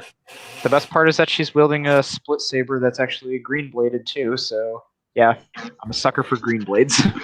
You know, the thing is, despite me not liking this hair anymore because of the past few years with a lot of people that have that hair, when you look at Rafa Marquez, for example, like when I saw the trailer for Clone Wars Season 7, I was kind of alarmed. I was hoping that they're not going to push the feminist characters there. Me too. And I was relieved that they were. I mean, they look like shit. Honestly, their hair looks like shit, literally. But the look wasn't agenda driven at the end of the day, which really made me happy. And in my book, they're passable without a problem. Yeah. Nothing good, but nothing bad. That's good. Yeah. Well, I guess I'm fine with the hair. Why not? One thing that I've noticed about the High Republic versus like the prequels or the OT or even like the new stuff, right? Is that they've introduced so many characters that they try to get us to care about, like with a little bit like of backstory and stuff, but it's just not hitting because there's just so many characters. Mm-hmm. Can any of you like mirror those thoughts? Because like there's just so many that I'm just like I don't even remember, you know? It just seems like there's so much. I don't even know none of the characters. I don't know any of the characters because there's so much. Yeah. That's how it feels. The one character I remember is one that you shared, Luke, or Todd. One of you shared on like a which one post. You shared like this little rock creature thing. Geode. Oh, Geode. Oh yeah. Oh god. Yeah. That was the big problem with. That's a big problem with this. They're introducing way too many characters all at once when they should be starting off with just a few and then adding more and more as your thing goes on. That's really the big thing. But see, I don't mind when they introduce a lot of characters because the OTs did that. The OT did that. The sequel trilogy did that. The prequels did that. I don't mind when they introduce a lot of characters, but they try to like explain who they are and where they come from. Like they try to go into more depth with them, and I'm like, you're like loading way too much on me at once. And the other content never did that. I mean, we didn't know anything about Boba Fett until 30 years later, right? Like we didn't know like anything. Like you had these characters, even in the prequels, you had these characters that were still mysterious that you knew nothing about, you know, and you didn't know anything about them. Like I don't mind when you don't know, but like when you're trying to like make me learn about like 25 different people, it's just too much for me. Yeah. Anyways, well, here's what she looks like in her temple attire, which I have to say, this design, not a bad choice. Typical of the temple robes. I like how it kind of has the shoulder clip on it too. The thing I like most about it is how it covers the hair. Ha, like very funny. The hood a little. Looks like she's like mysterious and stuff of some sort. I don't know, man. Yeah. So anybody notice that this kind of garb minus the hood and the cloak and all that reminds you of like Mortal Kombat? Like if you were to put it blue, that'd be Sub-Zero right there. That's really? Just, I mean, that's how now I noticed like, can you guys see it? I never noticed that. If you were to make it blue, the temple garb looks Mortal Kombat-y. Yeah. To me, I can it see it almost a little looks bit. like Moon Knight. That's what it looks like to me. It looks like Moon Knight. Okay, I'm gonna move on to the next one. Just a disclaimer. These two, oh my god, I cannot explain the controversy behind them. It was just yikes, and I had to do a lot of rework with them. I move on to Sarah and Tarek, the twin Jedi here.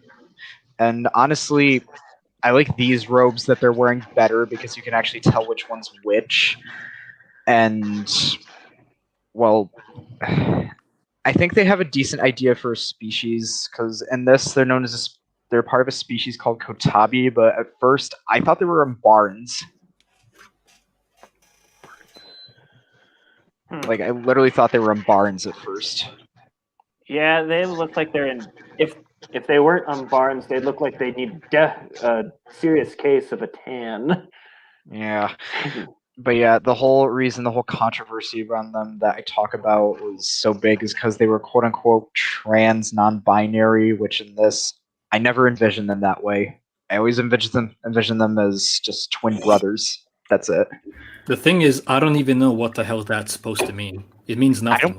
I don't know what it is either. They just keep making up these new things in hopes that it'll stick or it'll gain some sort of traction. Okay, so they're basically two brothers. That's where we at. Yeah, they're brothers, and they play a role in terms of like just being mentors towards some of the younger Padawans in a way. And there's a thing I'm doing that's part of their species culture that I'm creating, which is that they take one of the Padawans to High Point, and then Tarek actually gets into like a swan dive. He kind of swan dives off backwards, and basically what he has to do is create a force barrier before he hits the ground. And what that's supposed to mean is that it's like it kind of ties back to one of the tenets of the Jedi Code. There is no death, there is the Force. Kotabi are all Force sensitive, but they remain very secretive, like the Miraluka, in a way. I think that's cool, man. Yeah, and basically, Kotabi, they're taught not, especially the male Kotabi, they're taught not to fear death. They must welcome it. What do you think? That sounds pretty cool. Yeah. Luke, Todd, what do you think of it? Anything's better than what it originally was, honestly. But yeah, definitely. Another thing I decided to do for their redesigns is, you know how they have the black eye sockets right here? Mm-hmm. I decided to do it kind of like a bandana in a way where it's like their whole eye area is like black, but they still have the regular human eyes. And they have kind of like body tattoos as well, and facial ones. But I don't know how I want to do the tattoos. Which is kind of spice them up a little. Yeah. And in this, like in their canon counterparts, they share an extremely deep force bond with each other. Like, one feels pain, the other one will feel it. Just like Kreia and Mitra and KOTOR 2. So, just to be fair there, you said you're going to do their eyes like black, but kind of like Voss, but like their entire eyes kind of like No, like just that? like, say Or like black? the sockets and the lids and the okay, area gotcha. of your nose, they kind of just like go out into a bandana like shape. You know what they need? I think that they need some eyebrows. Yeah, I'm giving them eyebrows. I'm definitely giving them eyebrows. Because I don't get what they're supposed to represent in Disney's canon with not having eyebrows, except that they don't know what the hell they're doing. Yeah, and plus While pandering to someone. So yeah. Plus, they lose a lot of expressive capability. Yeah, one of their arc in this, I decided to make it about codependency. Like, one has, because later on in the series that I want to do is that one has to learn how to survive without the other, and vice versa. But that's what I'm going to do with them. What do you think overall? Like, I really like the whole concept, that like the twin thing. I like that. Like, that's a little. I mean, even though Luke and Leia, but like that's like cool. But the way they've done it just doesn't land for me. Yeah. Just like most of High Republic and Disney stuff. What'd you think of the little moment I told you about with Tarek jumping off a high point back first? Yeah, because Yeah. the Padawan, who I'll get to in a minute, he thinks Tarek is trying to kill himself. Guys, I don't know if it's just me, but you guys are breaking up a little. It's probably just you, yeah, it's just maybe. you. I think so because I think it must be my internet or something like that. Mhm. Anyways, here's one of the It's YouTube. other characters. Oh, are you good? Yeah. Like, can you still hear us? Mhm. All right. Anyways, here's one of the younger Jedi, Vernestra What? Rowe. Huh? What? I don't know. Someone just said something, and then Someone just said, "Ah." Yeah. Oh. Yeah. All right. Anyways, here's one of the younger Jedi, Vernestra Okay, Rowe. I want to say something real quick. Why does she Yeah. kind of look like a weird version of Luminara on Dewey? She's a Miri Allen. That's what she Okay. looks like to me. Her tattoos are on her temples though. Design wise, like just how she looks, she doesn't look that bad as a character. She Yeah. looks like a. I kind of She's want to not- keep. I kind of want to keep the bun, the 2 strands of hair going down, but add like a ponytail going down this back. Yeah, But yeah. I have nothing really negative to say about this character. But yeah, the main problem I see, which with this series, it's also going to deconstruct Disney canon's like stuff, like how Kreia deconstructs kind of like the Force in a way. And the problem I see with her is that she was knighted at 16, which I'm like, how do you get knighted at 16? Like, how? Like, how do you get knighted at such a young age? But then Plot again, armor. how do you Plot get armor. on the council but not be a master? Aha! That is a conundrum that we must answer. Yeah, in this, she has a purple lightsaber, like in canon, but her lightsaber can actually transform into a light whip. Like, the blade can turn into a whip, and then... Oh, Which you know I thought what? was actually... That was probably my least favorite part Why is They that? are really about her pushing character. too many new lightsaber designs, which work. Okay, let me get this straight. So, okay, let me ask a question. How can a normal bladed lightsaber turn into a light whip? Apparently what she has to Dude. do is that she has to turn it off, click a button on her hill, and then the whip feature will activate. Or she just So here's- deactivates the cell barrier. Here's the problem with some of the new deconstructing of canon that Disney does. One of the issues that I have is stuff like this, right? Why didn't we see this in the Clone Wars? Why didn't we see Force healing? Why did not like the whole High Republic in and of itself is in very Legends- confusing. I mean, in Legends, Force healing existed, but it couldn't bring people back to life. Right. Like it just they're deconstructing everything, right? So remember in The Last Jedi when the whole like light speed thing splits the destroyer in half, right? I mean, that kind of can happen, but That- not That with didn't the really three of make us. sense, to be honest. But see, that's how they started off the High Republic is that situation for the what is it called, the Great Disaster or whatever they called it. Yeah. Like that's how they almost tried to explain what happened in Last Jedi using that incident, right? I don't know if you guys actually thought about that, but that's really kind of what it seemed like they were doing because it didn't seem like that whole incident didn't seem as important as it should have been. It wasn't my as eyes, like significant. It wasn't like climactic. Like I was like hoping it to be something other than it wasn't, or other than it was, and it was just something so insignificant. It felt like, Yeah. But it felt like it was explaining away like what happened in The Last Jedi in a sense. Like kind of like, hey, like we're not retconning. We're trying to explain why we did this in the sequels. yeah.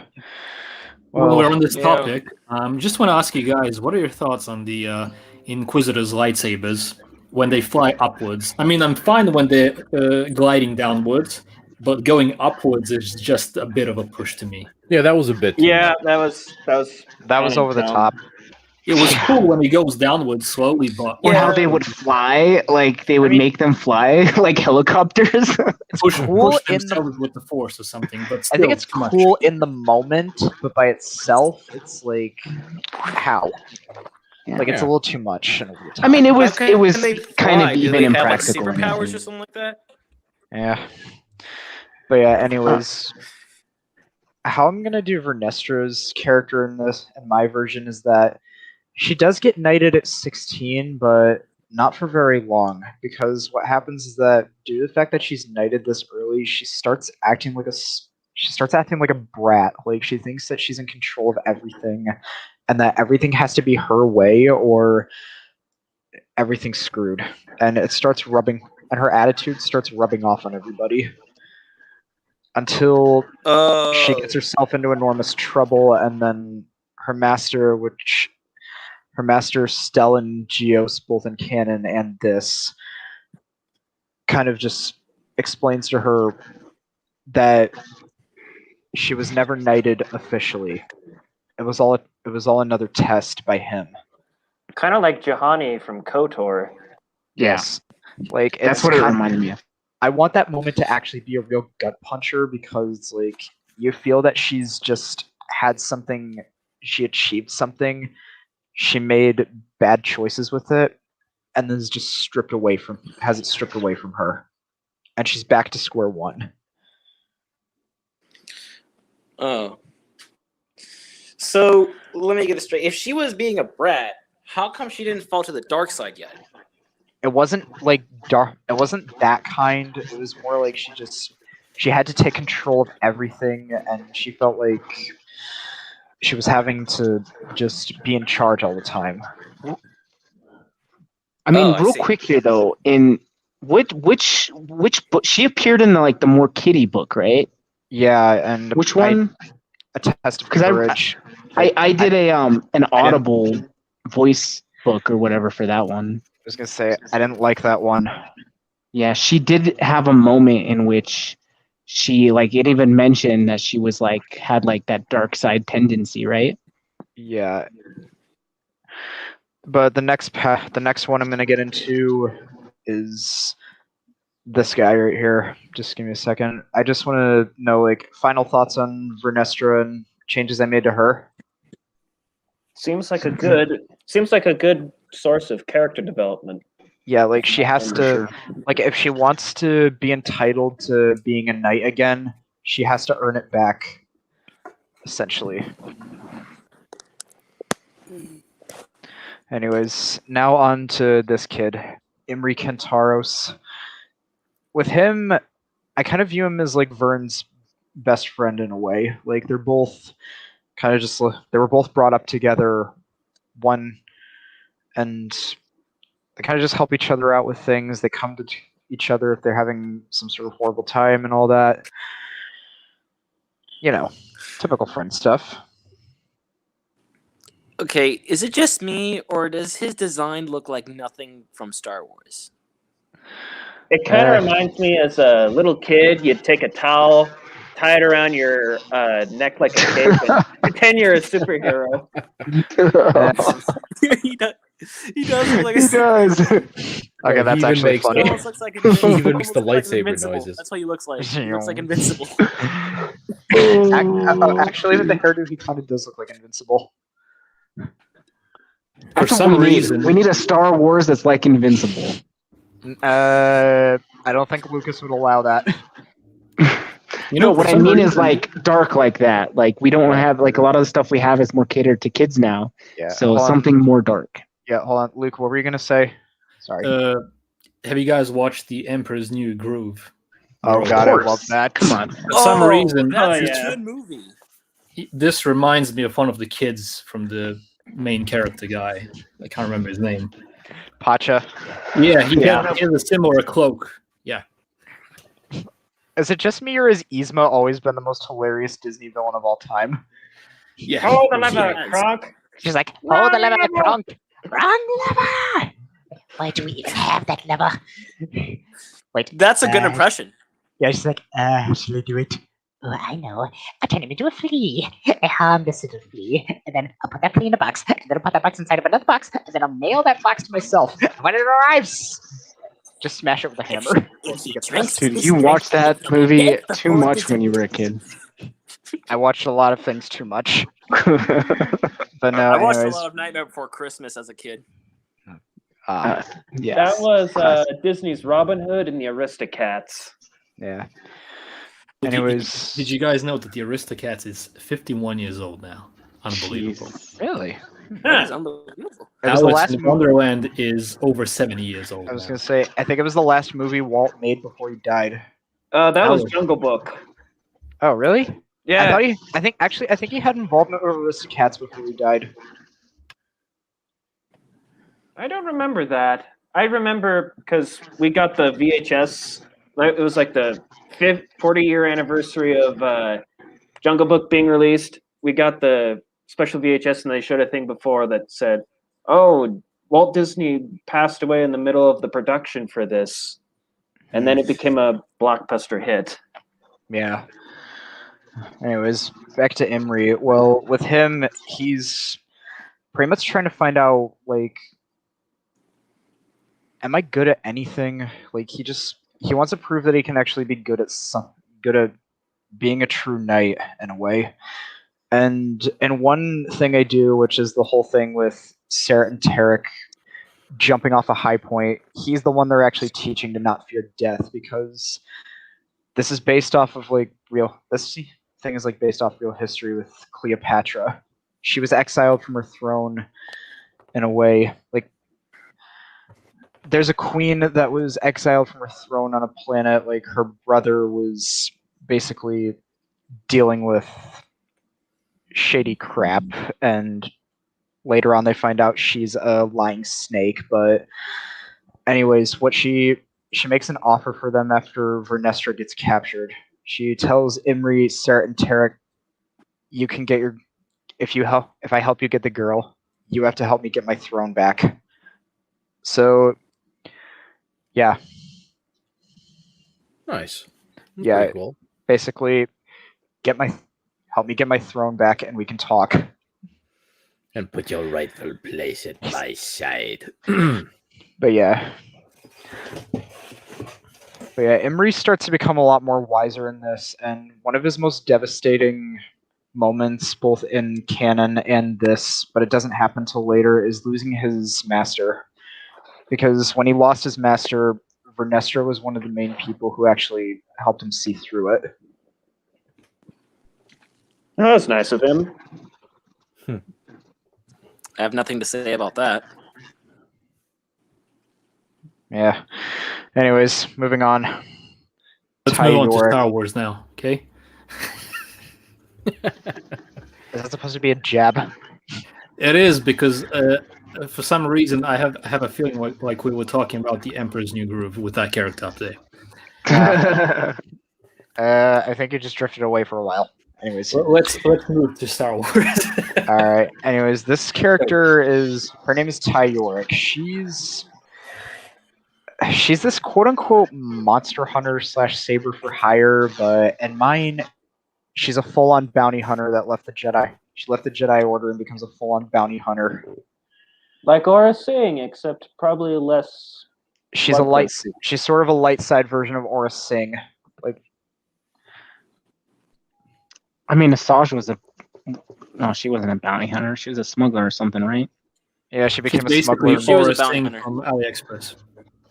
Yeah. Anyways, what do you think of her design? I mean, I think it's pretty Design. fitting. KOTOR comes to mind because of the thing across the face, basically. Yeah, You know, the random Sith that always had the mask thingies. Yeah, in canon she has a purple blade, but in mine I'm giving her a magenta bladed lightsaber because I feel like that color is just a little bit more fitting. And I actually have a picture of her lightsaber right here. Like, it's kind of got a forked edge to it in a way. Reminds me of Malgus's lightsaber from. Yeah, that's the same well, vibe I yeah. got. Reminds me of the Sith Although Stalker. Malgus is, yeah,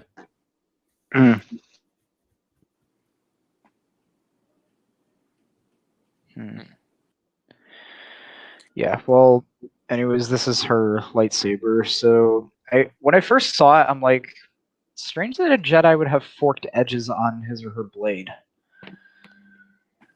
Maybe this is something that was added later.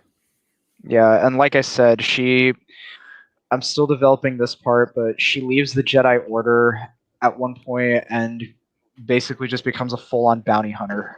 And that's probably the time where she upgrades her lightsaber.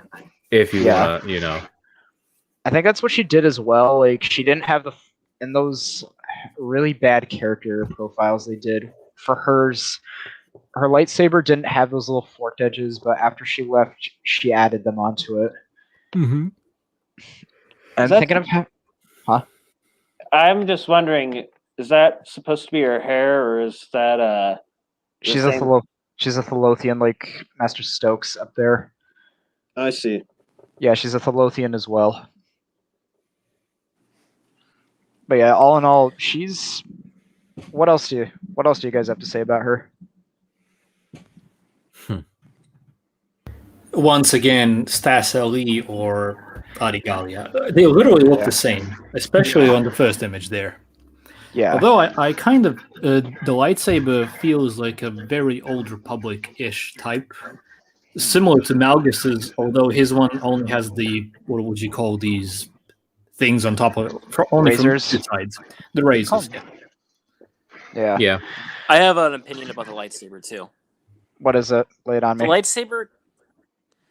The lightsaber kind of reminds me a mixture of Malgus' lightsaber and the Sith Stalker's lightsaber.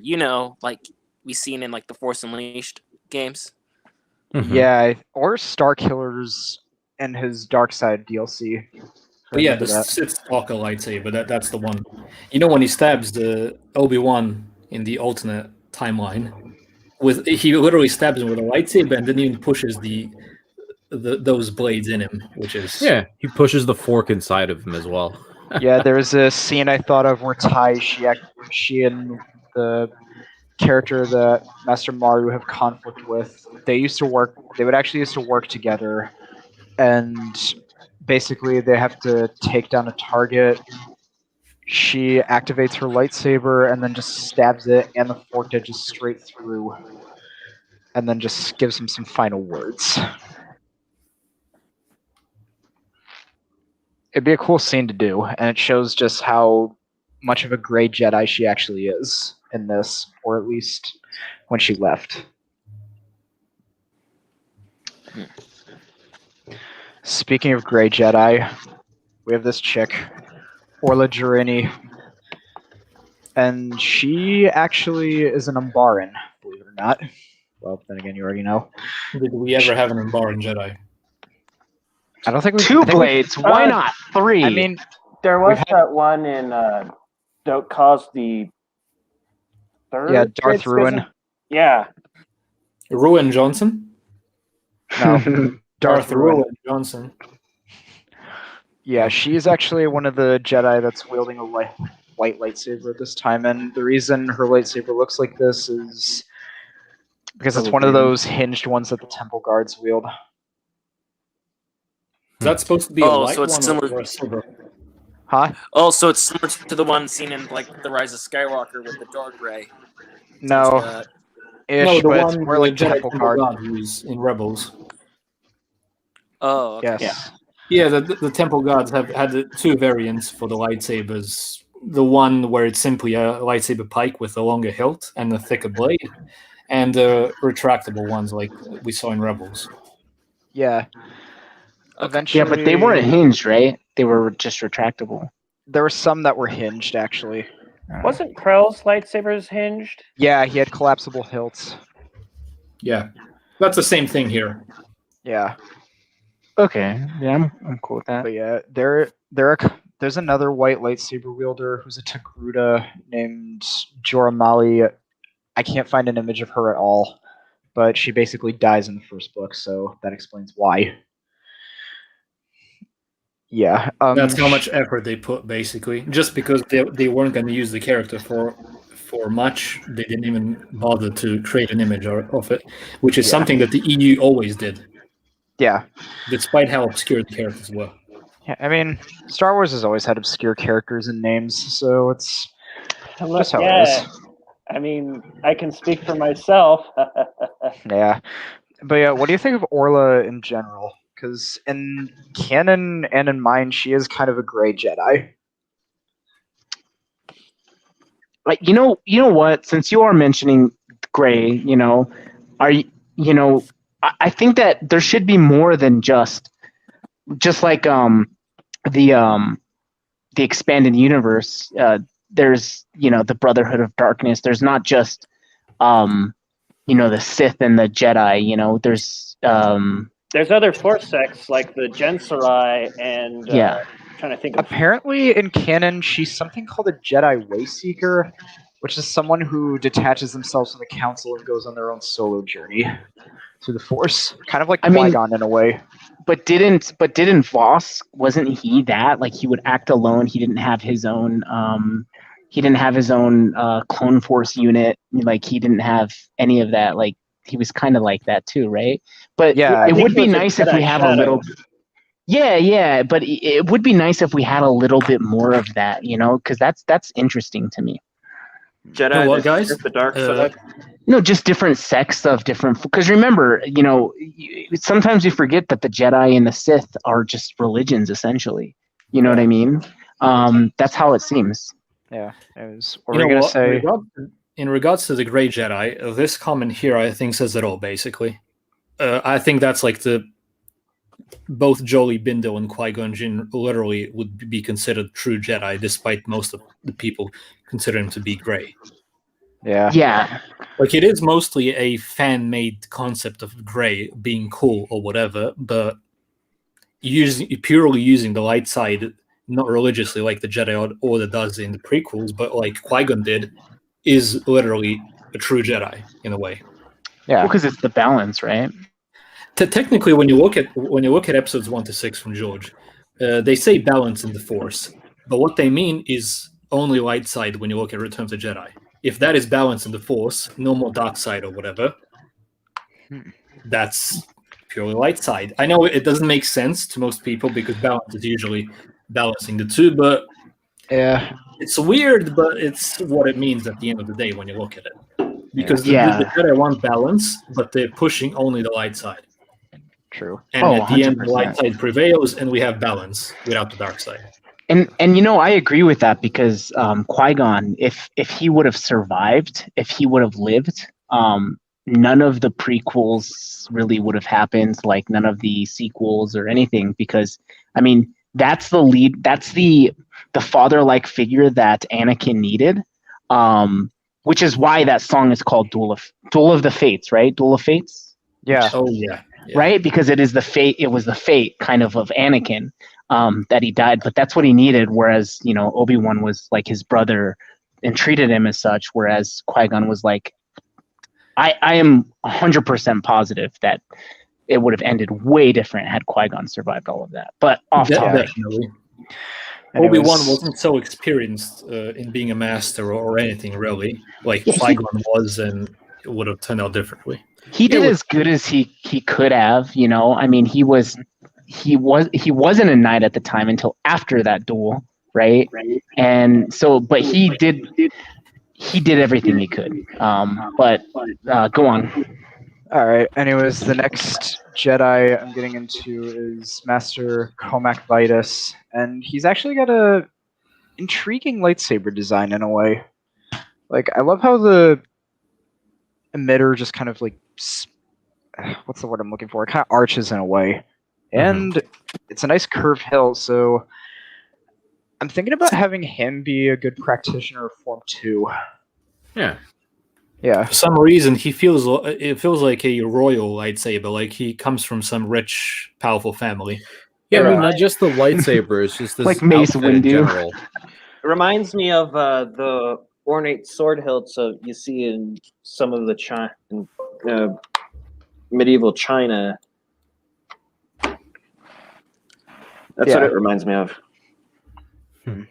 But yeah, Comac, he was, how do I put this? He was intriguing from what I've heard in Into the Dark, like he actually provided some sort of like, because he gave one of the main character of that book, an opportunity to finish his training in a way after his master was killed.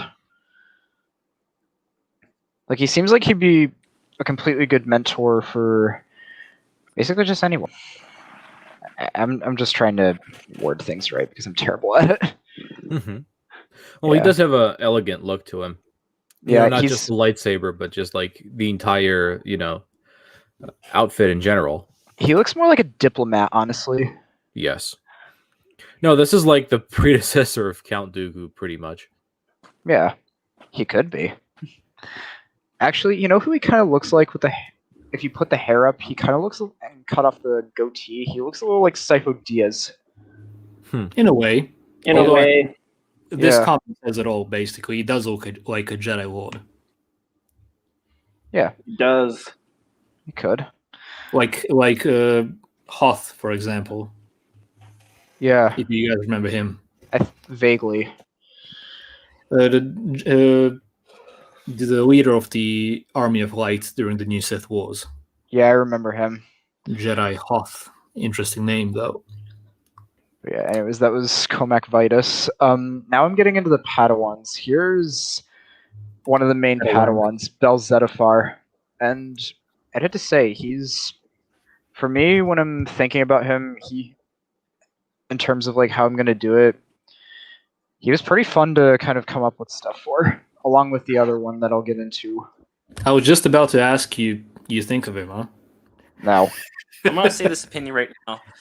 That dog right here does not look like a Star Wars dog. It more looks like something like Skylanders or something like that. Yeah, or something out of Skyrim. It doesn't quite look Skylanders. like the Nixham from the Elder Scrolls. They have a weird shaped head. It doesn't look anything like a dog.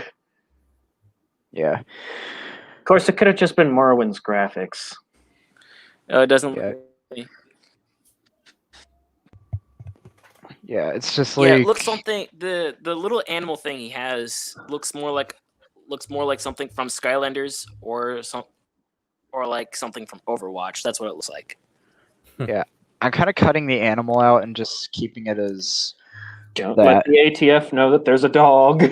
Yeah, because if I remember correctly, Jedi aren't allowed to have pets.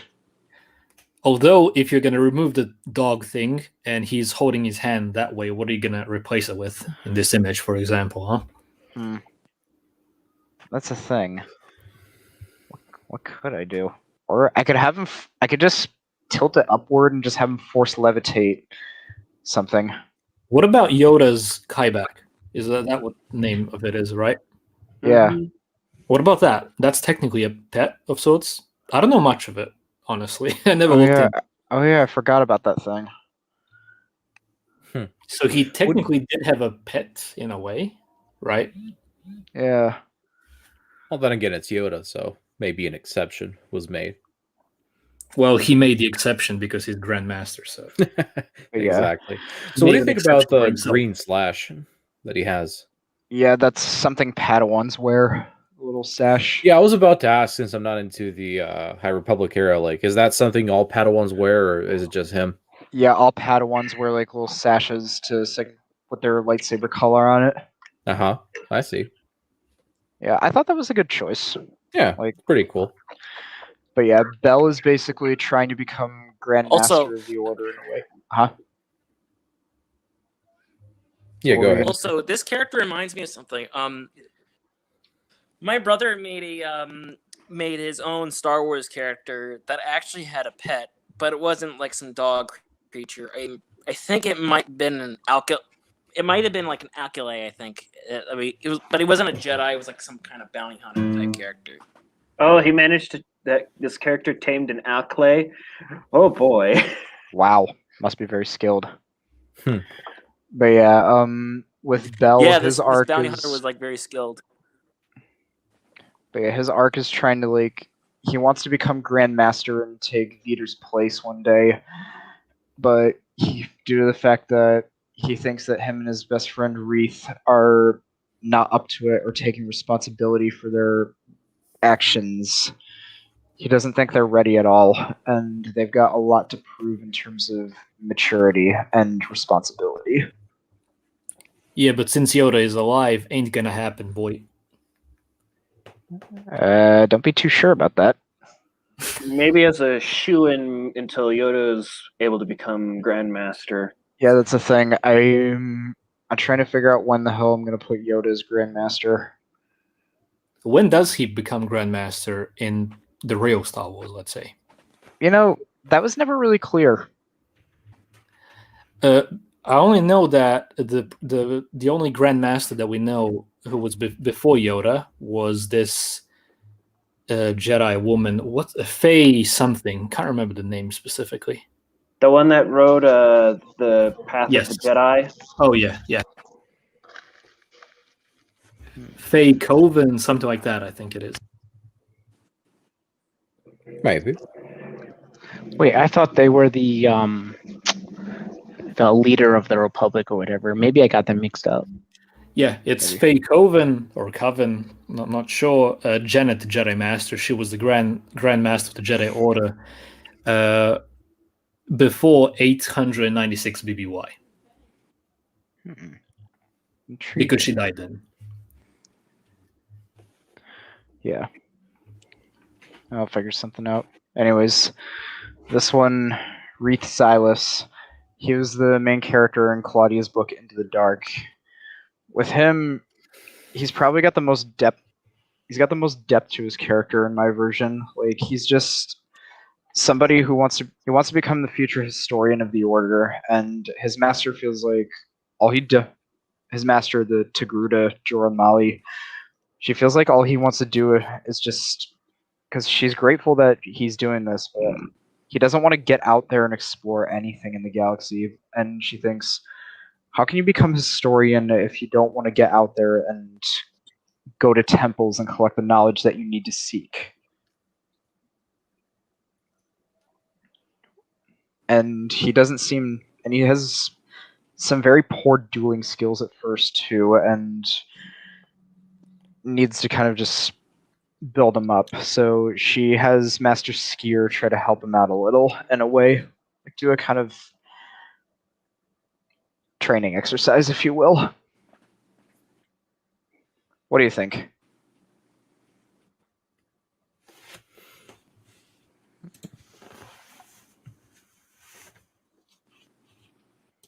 No comment.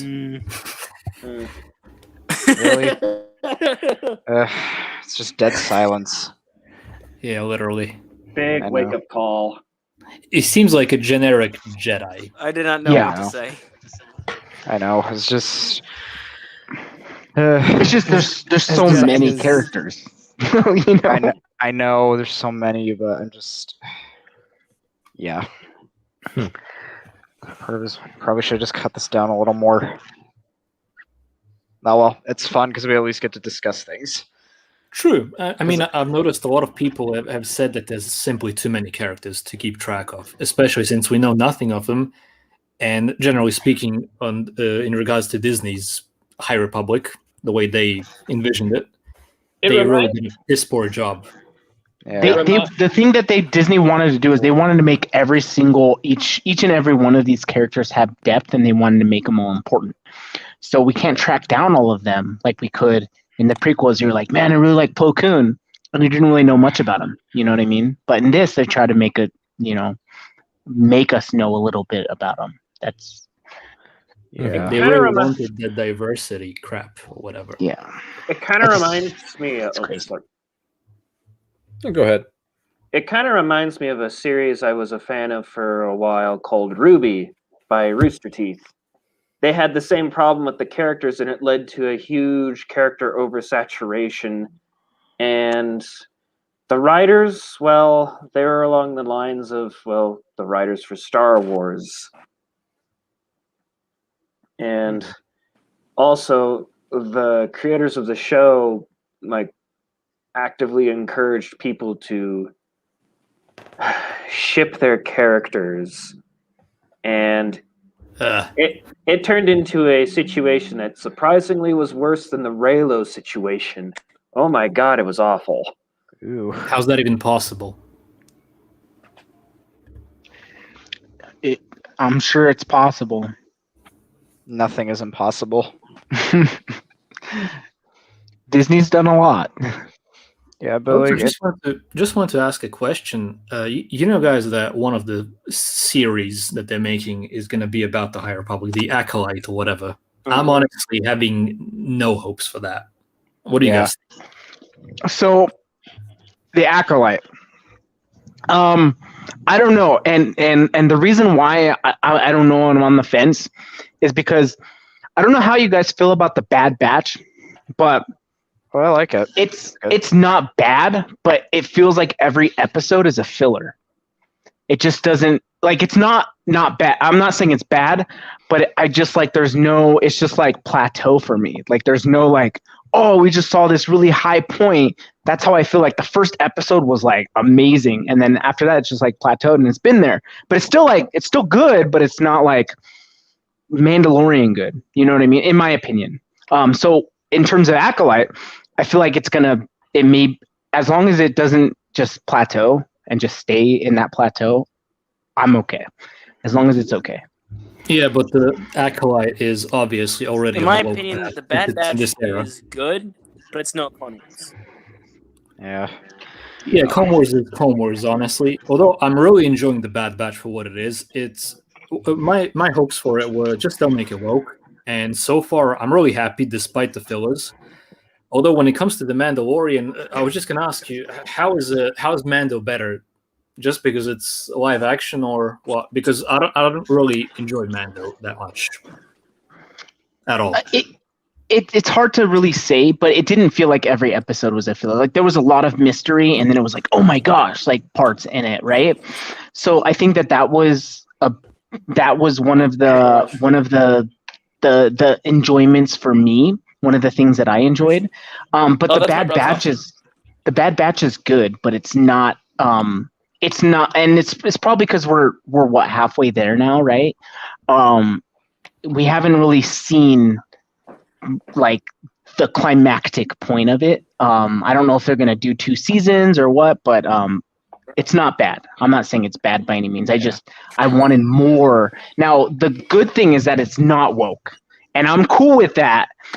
But I'm not. My personal feelings is I'm not a big fan of Omega. And that there's a lot of controversy around Omega, but I'm not a big fan because I don't think she brings anything right now. She doesn't bring like what Grogu brought, in my opinion, like that mystery and that like awe. She's just like one of those characters that you're like, I could do without. But I do think she's important for whatever the way they've displayed it. She's important. They just haven't really told us why. Omega is like, to me, Omega is a character that could just leave out.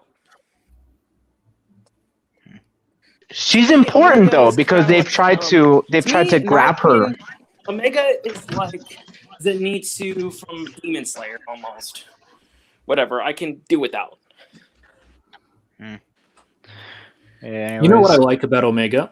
I like the relationship between her and Wrecker.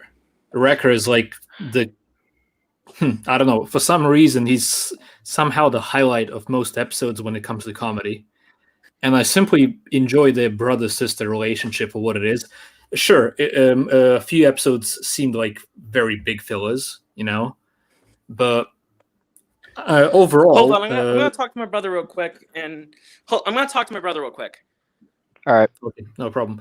Overall, I love the era in which the Bad Batch is based. It's something we haven't seen on screen ever before, and it's the Dark Times era. You can see remnants of the Clone Wars, which is always good to see, and they're bringing in more characters from the Clone Wars, which can't be a mistake, by my opinion, at least. But that's just me.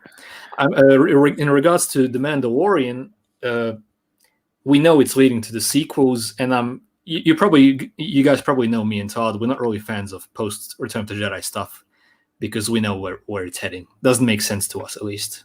But that's just us. I see where you're coming from, and you're not wrong about the Bad Batch at all. We don't really see anything like, hey, right when the Empire, when the Empire was formed, which is awesome. And like you said, Wrecker, and Omega, their relationship, that's organic, and that's good to see.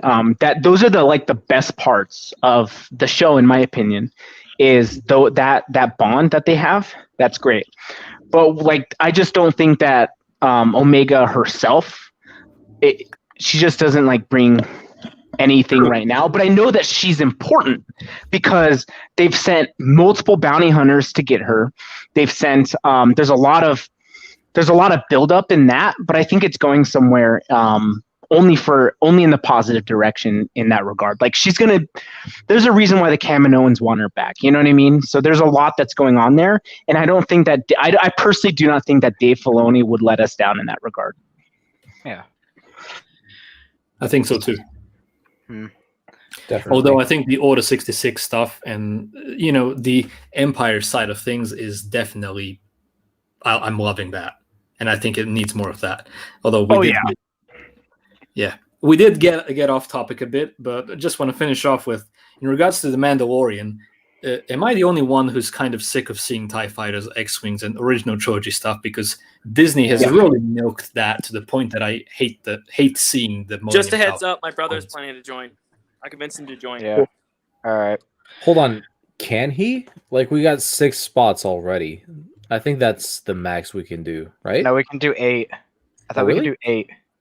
Or Well, 10. I'm not really sure. If he wants I to don't join, remember. he can join. But I think because we didn't pay for this, I think we're limited to 6 spots. But we can try. Yeah. Yeah. Anyways, back to Or this. he can, if he can't. Oh, what's that? I don't think he knows how. Hmm. Well, that's okay. You can just listen to us. Yeah. I'll post the link here. We can try and add more people, but here's the link in the chat. So Yeah. who knows? Although I don't think it's going to work. I think we're limited to only 6. That's what it told us on StreamYard, but we can try. If not, next time. Well, anyways, I know I feel like at this point I'm just boring you guys. I'm not really trying to sound like a downer. It's just it's like you guys said. There's a lot of characters, and In the chat. If you feel like you can, trim away some characters, I mean, feel free to.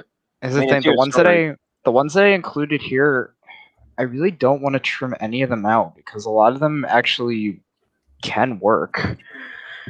It's one of those things where you get attached to something, you invested all the time, but you don't want to pull away from it, is what I'm saying. Mm-hmm. Yeah. Or maybe well, go ahead. No, finish off. I'll finish. Or you could, figure out group them into groups and tackle one group at a time. Each character, how their character dynamics work in that group. You have the Jedi Council, then you have, a group of Jedi Knights that after missions are hey, let's go to the pub and have a few drinks and just chat. Well, I think. Sorry. Let's be fair. This is a ginormous task when you look at it because the High Republic really is garbage in regards to Disney. So who can blame you, honestly? And as Jedi Master Ram Koda says, it's a fool's errand, boy. I mean, it's just I'm doing this because I want to have fun with Star Wars again. This, it meant everything to all of us, and I think. Oh yeah. Hold on 1 second. I gotta help my brother join. This thing meant everything to us, and I just thought something had to be done because I don't want to see this era go to waste. Of course. You know what I suggest? What? Hit it.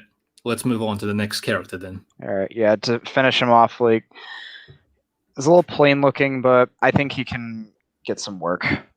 I'll try to breeze through. I'll try to breeze through the rest as quick as I can. But yeah. Anyways, this is Lula, and with her, I kind of decided to have her be kind of the voice of reason amongst the Padawans in a way where she basically is try not to get yourself killed or something like that. She kind of reminds me of Lala from Mobile Suit Gundam.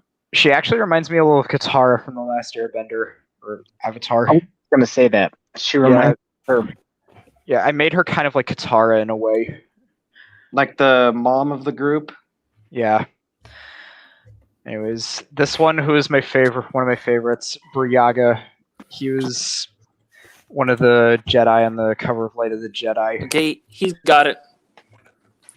Yeah, it's Yeah, not he's gonna a- work. I just Yeah, tried adding him to the I stream. tried and adding him. Yeah, it's not working. I tried not- adding, but it's not letting us because we're limited by 6, sadly. Unless someone drops out, we can add him. Sorry, guys. It's all right. No, But it's yeah, okay. anyways, here's Briaga, or as they call him, Buri. He's kind of like a teddy bear in a way. He's Oh, tough, he's out of my way. like Wrecker, but he's in a way like Zell. But he's kind of like someone who genuinely gives a shit about his friends and Let all me that just go stuff. ahead and tell my brother to comment instead. What do you Yeah, guys sure. think? You know, his lightsaber is really cool. Yeah, that was what I was about to comment on. I really love the lightsaber design. His lightsaber, when you look at it fully in those really bad animatics, it's pretty long. I kind of want to shorten it just a little bit, enough so it can still be wielded with two hands, obviously. But yeah, Do you have a picture of his lightsaber, like separate from him? No. You can actually type it in. It's very well. The concept art is very good for it. Honestly, I've seen it. But the thing is, in regards to lore, is it what's the material they use? Not Beskar. Screw that. That's Disney crap. Wait, what's wrong with Beskar? Disney crap? Well, not really. They used to call it Mandalorian iron. For the most part, if I remember. A few mentions of Beskar, but everyone's throwing Beskar around these days because of the show, you know. Like Is Rylark Wood, that's what it was. Is it like... No, is it Prick armor or the other one? Electrum? No, that was a finish. No, not Electrum. Yeah, that was a finish. What's the thing that when the 8 Jedi attacked Vader on Kessel from the... Cortosis, yes. Cortosis. You know, I might tinker with the idea of having some Jedi put Cortosis weaves into this, because even though the Sith are gone, that doesn't mean they aren't fighting Dark Jedi in this era. Mm-hmm.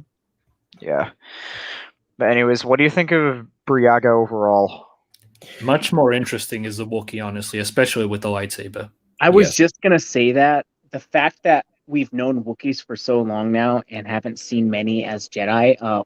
When I saw the little youngling in the... What was it? The Clone Wars that was a Wookiee? Yeah, I was Gunji. Like, man, I want more of this just because he's a... And he didn't even speak common tongue.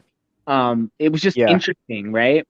So seeing a Wookiee and in like having that, the more we get of that, I think the better. It's just, you don't want to overplay it with, you know, the crazy thing about races in the Star Wars universe is think about it's a galaxy, right? Yeah. So there's, you know, how many species that could be force sensitive, and we haven't seen all of that. You know, I don't like them reusing the same ones every single time, but I'm okay with it, kind of.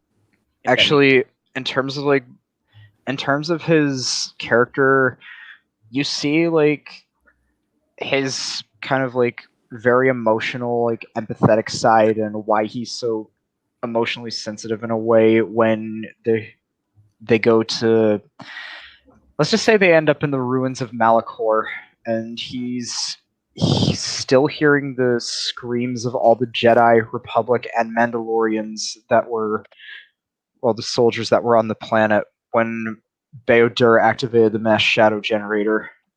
Mm-hmm. Because it's kind of an episode I wanted to do where I can delve into the Knights and Padawans' inner psyches, like what they really think of the Order at this point.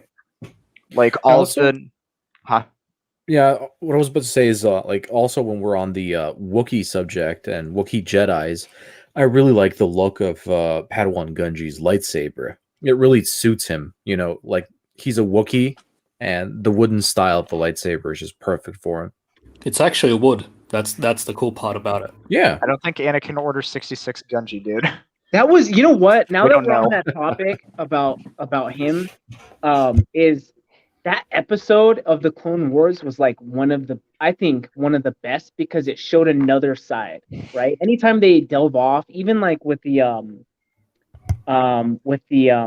father and the brother and sister, like it delves off into something different, and that's stuff that maybe we should see more. Yeah.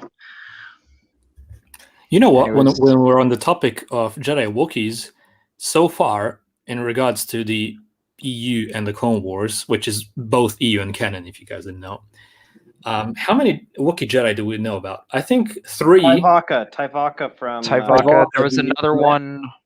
In Forgot canon what or his- Legends as well. Legends. Lobaka, Tyvaka, and Gunji, right? The 3. There was one more.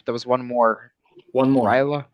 Yeah, he was at the temple that Halagad Ventor gave away, and he died in the Clone Wars. I forgot what his name was. The Almasacat? No, I don't remember.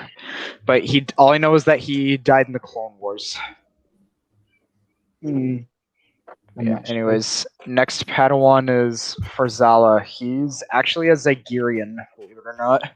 Well, that's weird, honestly. That's very It's- weird. It's a strange look, but he's looks more got like a Cathar to me. he's got a good mission attire though.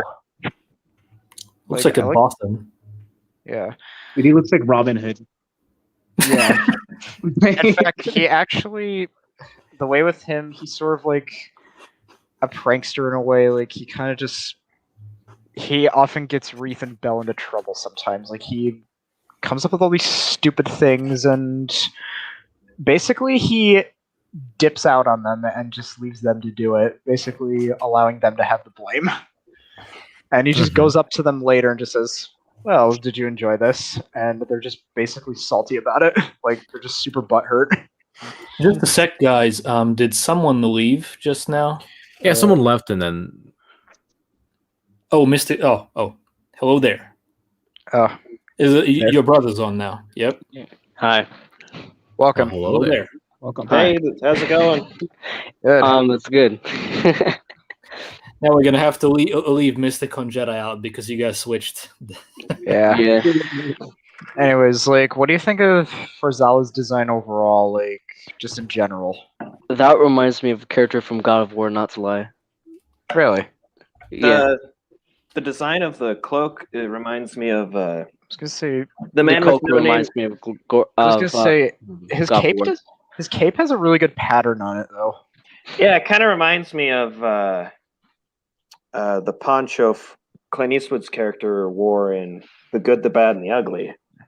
Mhm. I'm wondering if I should change. When I think about it, I'm wondering if I should change the species to a Cathar instead. Because it might make a little more sense given the fact that he doesn't look exactly like a Zygerian, or actually he could be a mixed breed. Because there's You know some what he could be? You know, in the new Sith Wars, you had those half Boston, half human hybrids. that's what I was saying. Like he could be a hybrid species instead. The way I see hybrids is they kind of have to be, pretty similar in, relation. Like a human and a Kafar could theoretically have, viable offspring, and there is in the example with Quinlan Voss and what was his girlfriend from Republic? Ventress? What? Asajj? No, No, it not wasn't- Ventress. It wasn't From the Republic. Ventress. Republic Comics. Who was she? Oh, From She the named- Republic comics. I'm trying to remember. The one with whom he had a child, right? Yeah, Cortos is. I don't remember. Yeah, anyways, But final thoughts. Sorry. Is it this name? yes, that's Quinlan's. That's Quinlan's missus.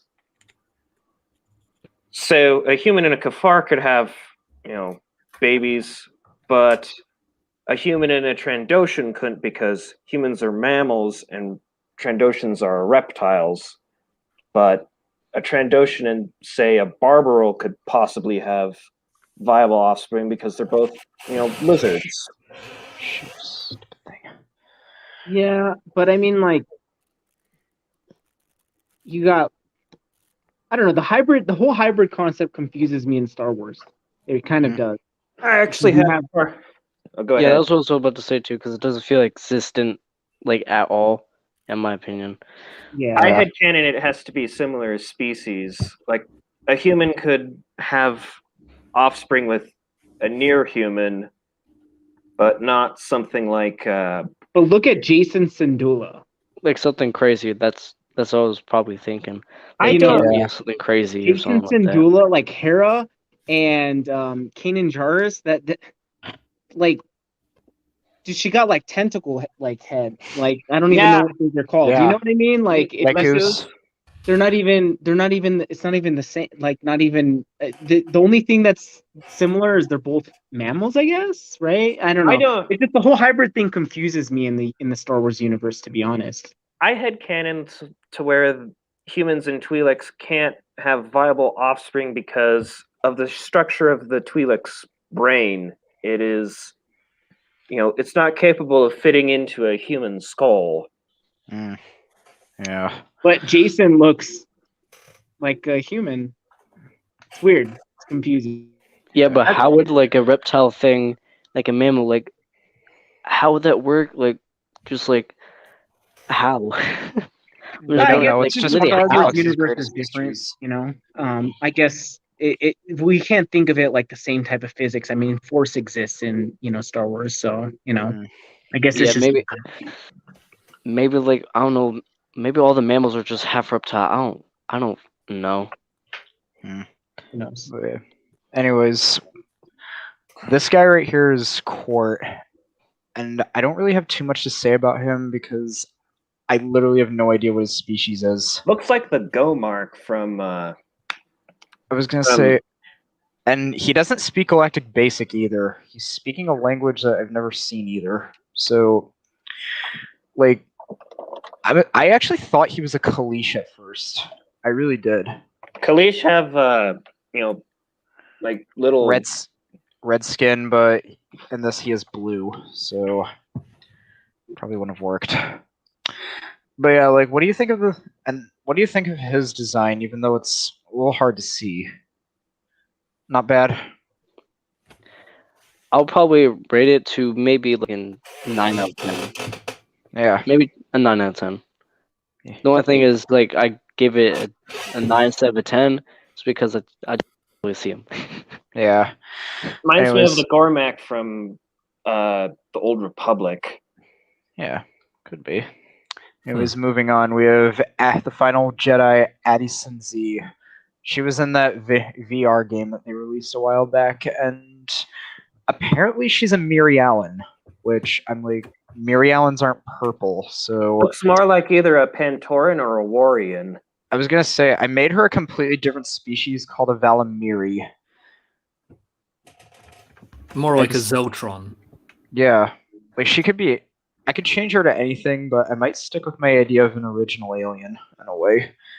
Maybe. Although my first thought would have been that she's a Zeltron, like Yeah, she's got Blue from Legacy. Yeah, she's got the look and everything too, so it's not impossible. What do you guys think of her design overall? I just hate the hood. The hood just bothers me for some weird, because it feels like she'll have like really long. Because at first when I saw it, I thought she was like a Twi'lek at first, but then I like look at her. Maybe she could she's not, simply be a but- Twi'lek when she has the hood off. I mean, Yeah, just the hood just bothers me. That's the only thing. like I said, she's a Mirialan, and they usually wear those like headdress type things or hoods. Oh yeah, like those Indian women. Those like women. The Like a hijab? hijab, like a hijab in a way. Yeah, What- like those. What is the I don't know. reason why they wear that though? Oh, I don't because know. because it's like a part of a religious thing, and that if they do it, then they're No, And their not in husband the is, real like, world. In Star Wars. oh I like think you're confusing them with the Marilukans. probably Yeah. the same thing. I don't know. Maybe the same thing as we do. I don't know. Well, I know that they don't adhere to like anything but the order essentially. So, like, what would be the reason why they would wear the headdress? Is it part of like? Maybe it's just for They have to? style. It was just You for know? style. Yeah, but there's like other characters who like for some reason that wear a hood for no cause. Maybe it's because of the style, or maybe it's because of the cause or something. They probably have a cause or something. It's always like a hood. Hood's always a thing, the cause thing. Yeah, anyways, here are the Nile and what exactly they look like in this picture and the one below it. What do you think of their designs? Huh? Now, when you've come to the Nile, two ideas came to mind for some storylines you could maybe do. What's Like, that? for example, you said this is 800 BBY, something like Yeah, that. and they're actually not like Marcion Rose leading them, but he's not actually the one in charge of everything. They're being led by this Shadow Order of Dark Jedi in a way, so they're the ones mainly calling the shots. These guys are just a tool. You know, maybe you could use them. For example, you could bring in the rule of two slightly for some minor manipulations when he uses them, for example. Or if you're planning to get rid of a character, kill him off. Imagine if he came upon Darth Millennial and gets eliminated, or something like that. Yeah. Of that sort. Maybe clash with an apprentice of one of the Sith from the rule of two and eliminate some of the Jedi, or use the Nile as some instruments for the grand plan of the Sith back in 800 BBY. Oh, this does tie into the Chosen One prophecy a little bit, mainly due to the fact of that Shadow Order. Like, that Shadow Order of Dark Jedi I came up with are part of the reason the Jedi are going to start to regress or progress to where they are in the prequels. Like, they're going to, because the Jedi actually have to not, like, have an all-out war, but they will have to take up arms to some degree. That's honestly what I think is going to happen, because in the Acolyte, right? Because it is High Republic, right? Yeah. That's what I think is going to happen. It's something along those lines of what you're describing. Maybe the Nile really do, Yeah. Intersect with some type of dark, rule of two person. Like, because who would be around at this time? I don't think we've been introduced to that yet, right? No, not yet. But anyways, the final character I'll go over that I have here is Marcion Rowe himself. What do you guys think of his design? Like, just overall. Reminds like, I love it. That's like honest opinion. I feel like that'll just be like a badass character. Yeah, and recently they actually revealed his face. It's red, right? No, it's actually purple. His skin show, or it's like an indigo. Isn't he like the same species like the bounty hunter dude from The Force Awakens? No, I don't think so. I was getting a feeling to that. At first I thought, but then like no. But like I feel like that for some reason there's gonna be like a point when they hype up this character so much, give him like a like big fan base, and then they just kill him off for no apparent reason. Somebody actually made a replica of his helmet recently. It looks pretty cool. It reminds, there's an armor set in the Old Republic on the cartel market that has a very similar shaped helmet. Can't remember what it was, which armor set it was, but that's what it kind of reminds me of. It was like he reminds me of like a character from Destiny or something. Yeah. But I don't play Destiny. Me neither. His face, though, it doesn't match what I imagined him when reading the books and stuff, the content. Yeah. I did not expect him to. I just looked up the face, and it doesn't really. Are you going to show his face? No, I don't have the image of that at the moment. I think next stream I'll do. Next time I do something like this, I'll do it.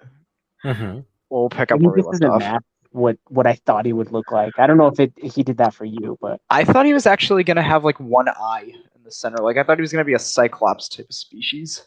I thought he was gonna be younger, like a young guy. But in the pictures, he looks old. But his design is really cool though. Yeah, and back to what we said at the beginning of the stream with that whole weird rod. Apparently, in the Adventures line, the more kid-friendly comics, they revealed that he's after some sort of artifact, and it had something to do with that rod Yoda discovered on his ship that had the purple glow to it. And I'm trying to figure out, do I want it to be some sort of... I feel like it should be something that can go a lightsaber of some sorts, but something that's just like god tier in a way. Yeah, You know like what it's it not reminds me of? existent. Like you got it from like a different planet or something that like no one has ever seen. That's what I think that could maybe happen. Like you could have got like a crazy ass lightsaber or something. Or That's it like could have been a Sith experiment that went wrong, and they had to hide that hill lightsaber somewhere where no one can find it. yeah, like if there was ever like a Sith Hitler, everyone would hide that. Yeah, You know and what would even be this. cool? What? Actually, not cool. I was gonna say, do you guys know Shockwave from Transformers? Yeah. Yeah. Do you Yes. get vibes from this guy as if he's like a Shockwave type with the one eye and everything? A little bit. A little Yeah, bit, so a it little needs bit. one of his. If that's the case, then one of his arms should be a cybernetic with a built-in hand blaster. Yeah, or Yeah, like the a thing is, blade that he's pops got- out or something. he's got that like Anakin chest plate from the Clone Wars, and then a Vader style. You know. Yeah, I was about to say that. Definitely, Yeah. except it's gold. What do you guys think of his helmet? Very I love cool, it. honestly. I love love it. the It's a helmet. pretty cool I design. love the yeah. front of it. I like the Cyclops look to it. Like it's Mm-hmm. detecting. What's his name? Marcion Rowe. How do you spell it? I just want to check something. Marchon, Right right? here. Marchion. Io. And then RO is that. So he's the he's like the main villain of right now of the High Republic series, Yeah. but They call him the Eye of the Nile, too. well, his dad was that too, right? Like Yeah, that his dad, and then one of the Nile Tempest Runners. I feel like maybe I should change the name of that and get something else, but I'll just let it be for now. But one of the Tempest Runners apparently killed his father, and Marcion got revenge on him in Light of the Jedi during the space battle, and then, yeah.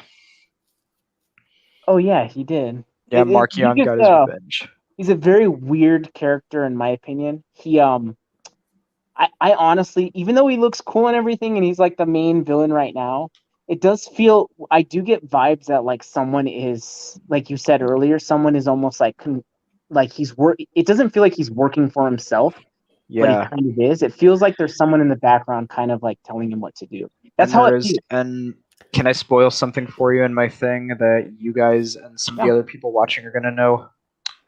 He's actually the apprentice of. He's actually going to be the apprentice of one of the main Shadow Knights in my thing, or one of or the main Dark Jedi. He'll actually be the apprentice because when he discovers that weird artifact, we'll call it, he's trained with it, and kind of in a way where it's like just as aggressive as the Sith teachings. And at one point when Roe actually fails one of his missions, just like that scene in KOTOR 2 with when you unlock the Visas cutscene, when you amass enough light or dark side points, the main knight, he actually ends up choking Marcion out. Like, he actually ends up choking him out in a way because of his failure, knowing that you fuck up, then you are going to suffer. Yeah, that gives me Kenny vibes. Kenny vibes from the Walking Dead series. Yeah. Because when he screws up, like he gets mad all the time. And I thought about this character, like, was he like a former supposed to be a Mandalorian kind of type dude, and then just randomly left because he saw something that horrible happened and didn't want to deal with that, and then Became a Darmanda. Yeah. I think from what I Mandalorians. Sorry. Oh, I was just gonna gonna say, like, I think from what I told you of this, you can already guess he's gonna be force sensitive in my version. so I got a couple of those vibes when I was reading Light of the Jedi. Is like it almost made it feel like he was supposed to be force sensitive. I don't know if you guys got those vibes. A little bit, like, but even though he didn't show any signs, like it wasn't like a Finn type situation, which was a total disaster. It did feel like he's supposed to be, or maybe it might come out that he is, but yeah, with that, they might reveal it. But Well, anyways, that's all I really have to say about the characters. Do you mind if I stop sharing? Yeah. Yeah, not at all. All right. Yeah, sure. completely okay. All right. I You think know what that's else you could add to the High Republic era? What's that? The other Yoda species, Jedi, Yaddle? called Minch. Or oh, right, him. Minch, Yeah, you know the guy that goes to Dagobah. Yeah, him. Wasn't Minch? Wasn't he in? Wasn't he in the Knights of the Old Republic? No, No, that you're was thinking of Bandar. Bandar. Oh, okay. Although Minch is around during 700 BBY, although it's not really stated when he was born, so we can guess that it's at least a few hundred years old, maybe. So he could be around. How do you guys feel I about always thought that was Yoda. that species? Yoda was 900 and something BBY. Can't remember. 96. 957, I think, probably. 96, actually. Huh. I'm going to check it. That's great because there's always like 100, then like always like a 60, and a lot of people died in their 60s. So maybe like around 100 or 960s. Oh, it's That's like actually when they, like, pass. 896 because he's exactly 900 years old when it's 4 ABY. Yeah. Oh yeah. So it's Yeah. 896. Well, Yeah. anyways, who were your favorite I know it was long, but who were your favorite characters out of the ones that I mentioned? I know it was a lot, but Wookiee, Yes. Jedi, and main villain. Briaga and Marcion Rowe. I like your final character that Hmm. you showed me. Nice. The guy that you were going to make a practitioner of Form 2 had the very ornate looking curved hilt. Comac. Comic. Yep. Todd, what did you think? Like, who were your Yeah, favorites? I would say Comac and the Wookiee Jedi, as well as So- the final villain, So or not the final villain. or the villain. Yeah. I was gonna say there are two Wookiee Jedi, which are Arkoff and Briaga, but Yes. you already know it's the former. Mm-hmm. Yeah. Who didn't say how do you pronounce your name? Aryan? What's up? Well, who are your favorites? I don't know if I heard you. I don't know, man. Honestly, for me, it's Skier, Briaga, and Marcion. Mm-hmm. Yeah. Well, aside from and Mark. You kind of cut out, man. I said probably Loden and Marcion. interesting choice. Yeah. Well, and essentially that's pretty much the Disney canon characters I'm using. Yeah, those are. It's just them. No one else. The only thing that Disney needs to stop is stop fucking up. That's all they need to do because Disney is like does not work with Star Wars. I feel because I didn't really care for the like new movies. I saw them because I thought they'll ever be good. Only one of them was really the best, which is their first one. But their other ones are just not very good. But they're doing is they're putting Lucas to direct. They still own it. They're not giving it back. But I feel like that Lucas should have kept it instead of not just sell his money away.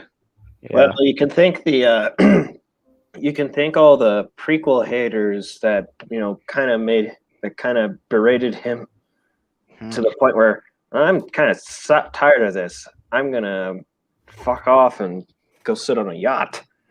You know, the thing is, we did our research when we made a video a few years back on that, and he didn't really do it because of those reasons. There was much more to it. He said that the company was losing money because he was making experimental movies like he did with Star Wars, except those experimental movies no one would be able to see. Yeah, you can't during those times when he made episode 4, 5, and 6. You can't just let having happy Luke and Leia just chill with Han. I can't speak today, and everybody else. No problems, but there has to be something but we want to know more. But I feel like that was like Star Wars like his like good work, and they just sell it for like retirement for his retirement money, and they forced him into retirement. But he's not. He's now not really retired. But I know Disney's trying to force him into retirement because they think he's been working way too long for something. I don't know what. And Kathleen Kennedy needs to keep her job because the cocaine addict and Thai ladyboy addiction can't pay for itself. Not everything Disney puts out is bad. Like, I'm not going to say that because I thoroughly enjoyed Rogue One. Yes. I liked Rogue One. It captured the spirit of Star Wars. Up there. I did like how it had the saddest ending of anything. Just Dude, like have everybody die. You know what we should do? Survive. Yeah, go on. Sorry. I'll go for it. I was thinking before we end this now, maybe all of us, starting with you guys, should go on what you liked from Disney. But only what you liked, because we know the rest that you didn't like. Imagine all the Disney Star fans just riot. Just like, they can try, but the thing is, doesn't change shit. We're just saying our opinions. So like they're like the smallest fan base in general. Do we want to start off with Jedi Knight and go down the road then? And Sure. what do you like, Yeah. mate? Overall, Jedi the Fallen only Order. thing I hate about what Disney was doing was only promoting their merch just for like the movies. They weren't really trying. They didn't give actually effort like how most directors do with most of the movies. They don't put out for the merch. They usually put it for the effort. But they are only doing it just for the money. They want just for a quick penny or quick buck or something. They want something quick. Even though that their final episode like made a whole lot of sales, but still it's not that good. I hated the ending, how she just portrayed herself as because she hated herself being a Palpatine. Because normally if I was that, I would want people to just be afraid of me by saying, yeah, I'm a Palpatine, fuck you, don't care about you, I'm a Palpatine, so let me be me. Yeah. Okay, so we want to go on with what we like before we end it. Yeah. Sure. Go on, start off. All right. So for me, it's Jedi Fallen Order Only that. for now. Really? Like, out of everything, only Jedi Fallen Order. Well, there are other things, but that's just the main thing. Okay, next. I would say it's between either Mandalorian or Fallen Order, and that's it. Mandalorian or Fallen Order. So that's Because all you like like the from Disney canon overall. Yeah, the only thing, the reason is, I like that they actually tried with at least their game and their show. But a lot of people do like the Mandalorian because they like to simp on Baby Yoda or Grogu now. I could still call him Baby Yoda. They like everything adorable. Next up. You go. Let's see. Fallen Order, from the bit I played before, it kept crashing on my computer. Rogue One, the Mandalorian, mainly the first season of Mandalorian, because the second season I felt like it got too much into the fan service territory. Like, oh look, this person showed up, or oh look, that person showed up, and it got a little much. But it was cool that Boba Fett returned. Mm-hmm. I thought And this was dumb, in my opinion. Boba Fett returned. Anything else? Clone Wars, Rebels? Rogue One? I did like Rogue One. Clone Wars was good. But I remember when it came out, and it was really the only thing on Cartoon Network at the time that I liked, because this was anything that wasn't Ben 10 or was under the DC license just kind of didn't interest me. Though Dave Filoni's version of the Clone Wars, I went back and digested a lot of the reread and refamiliarized myself with a lot of the Clone Wars mass media project stuff, and I kind of like it a bit more than I like Clone Wars. I mean, don't get me wrong, I like Clone Wars. It was a different flavor of show on Cartoon Network at the time, but that's a 8 out of 10, while mass media project is a 9 out of 10. Okay. Nice. Next up. Yeah. So, can you guys hear me? Okay. Yeah. Okay. I know that you guys are saying it was cutting out. So, I thoroughly enjoyed Rogue One, as I stated previously. It captured the feeling of Star Wars and what we remember. Fallen Order was great. The story was good. The characters were good. There was no wokeness that I could see. Loved it. The Clone Wars, because Disney took over in the middle of Clone Wars, right? Yeah. Yeah. Like somewhere around the end, like after. Season 6. Yeah. So like season 6 was supposed to be the last one, and they introduced season 7. Season 6 and 7 were great.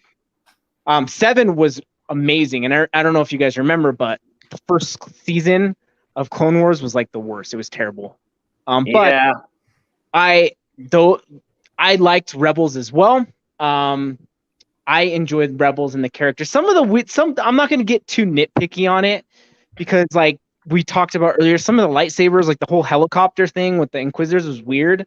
But overall, Ezra's development, character growth, like same with Kanan Jarrus, I thought it was good.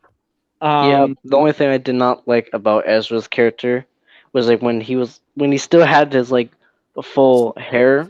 I hated he was becoming like a big asshole to everybody by saying I'm apprentice, so that means I'm better than you.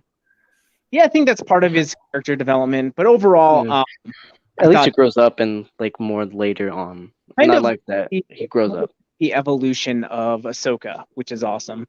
Let's see what else. I think The Mandalorian. Season 1 was good compared to season 2. For some reason, I don't like them bringing back like these new people, or these old people rather. Boba Fett. Not saying I don't like Boba Fett, but it's like a fan service type thing. That someone stated earlier. It just feels funky to me. Leave it where it is, because then it kind of ruins the original for me. It changed the whole entire rating. It's like, why? Just let Boba Fett die. Yeah, like I liked I don't mind Boba Fett at all, but it just felt really fan servicey. I could see them trying to bring back Ahsoka to set up her show. Like, I didn't really mind that, but what I did mind was the whole Boba Fett stuff just seemed weird to me, because you already have great characters. Bill Burr, his character, his character. Oh boy. Yeah, you have a couple good characters that I enjoyed. Cara Dune. But the second season was just like a little like it wasn't too crazy, but it didn't do it for me. But I still enjoyed Mandalorian, as you guys stated before. Mando it's hard to do the whole post Empire era. It's kind of weird. So I'm excited to see what Disney brings in that era, because they either do it right or they do it wrong. There's no like, oh, it's okay. Like, it's either terrible or it's good. The only thing is they just need to do. I really hope. I know a lot of people who love Boba Fett really want him to live, because, yeah, he's Boba Fett. I just really hope that just in one season they just at least just kill him off and just let him die. Just let him rest in peace. Boba Fett has been living for way too long. He needs Or to go out in a retire. blaze of glory. Yeah, or just, I don't know. It might be. I hope Disney does not do this. At least do this. If they're ever going to kill him off, I hope they don't do something fucked up and just make him commit suicide for him doing something crazy. I hope they don't do that, because that's just. The thing is, at this point, it's a stupid thing to even do it, because people will hate it anyway. That's the thing. They shouldn't do it at all. Anyway, Todd, whatever your they opinion. do, though. Like Disney do what the fans want them to do. So like if the fans like a lot of the fans say I want to see Mace Windu back, they're gonna try to bring because that everybody wanted to see Boba Fett, or not everybody, but people did. So it just seems like they're gonna do what they want to. But I apologize, it's Todd, right? No, Yeah, it's okay. Todd, It's so okay. what do you like from Disney's canon? Name it. Well, I mean, everything. we talked about this. Whew. We talked about this a lot, but anyway, season 7 of the Clone Wars, Rebels, Rogue One, Jedi Fallen Order, some bits of the Mandalorian, and some bits of the Solo movie. At least some concept of it, you know, some designs and everything. And yeah, I mean, I guess that's about it. Mhm. So, what about you, Luke? Let's just go ahead and finish it off with that. Okay, Rogue One, very much enjoyed it. I love that you can mix it with the EU and we can make it work. I mean, I'm looking at all this from a headcanon perspective, just so you guys know. I think you're well aware of it because of our videos.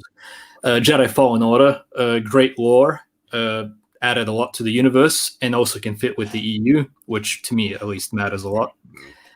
Season 7 of the Clone Wars, definitely. Seasons 1 to 6 are technically both, but I consider them more George Lucas era Star Wars than Disney. Rebels as well, same opinion in regards to Rogue One. A bit childish at some points, but it doesn't disgrace any part of the lore.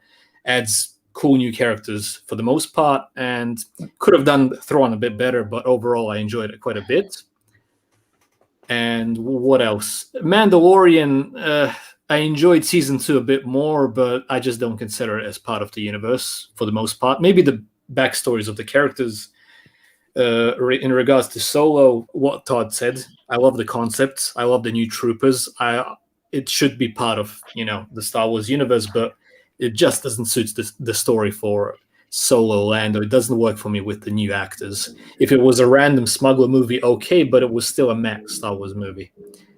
And maybe the Vader comics. I love those. The ones that start when Revenge Don't of the get me Sith. started on Solo. Yeah. Don't get And me maybe started here on and there some tits and bits of canon from some comics, but I'm very picky about it because it's woke. Yeah. I remember I haven't read the Vader comics, but I have seen Star Wars theories, comic dubs of it, like the rebel soldiers surrounding Vader, and this is after episode 4. We've got you surrounded and surrender, and Vader replies, "All I'm surrounded by is fear and dead men," and promptly slaughters all of them. Yeah, that was cool. Anyway, guys, I think this is it on the stream. We're going to do it again, obviously. We went for almost 3 hours. Didn't expect that much. Oh boy. Because Yeah, my It's bad. Now that I think about it, I think it's the longest one we ever did, right? this is the longest one. Yeah, And my it's bad on having 3:30. it take It's so long. 3:30 a.m. here in Serbia, just so you know, guys. Yeah, sorry, my bad for 7:30 it here taking so in long. 7:30 here in U.S. Mountain Time. 9:24 on the East Coast of U.S. Not 9:22 in South Carolina, U.S. Well, Yeah. nice. I just wanted to Alright, say well, thank you guys for. To be Sorry, part of Todd. Thanks for allowing me to come on. This Yeah, is the you first guys are time. welcome to the next one. Of course. Hopefully it won't be so long.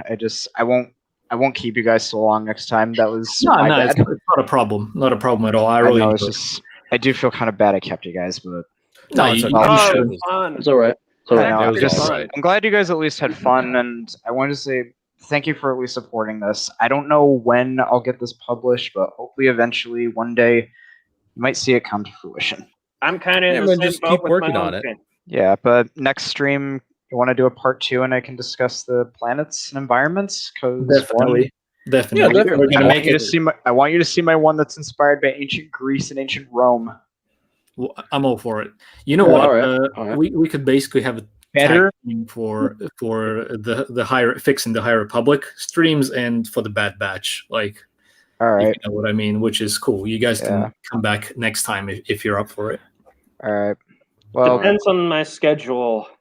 Yeah, that's usually the biggest problem, Just- you know. But just come we'll back see. when you feel like it. Okay, I'll Definitely. see what I could do. All right, Thanks guys. for- Well, Alright. it was a pleasure having you guys here, and we'll hope to see you in the next one as well. Totally. And All right. I hope you guys have a good night. Yeah, Definitely. Yeah, You too, have a man. good Bye, night, guys. guys. And Thank you God for bless doing this. No Yep. problem at all. Have a good one.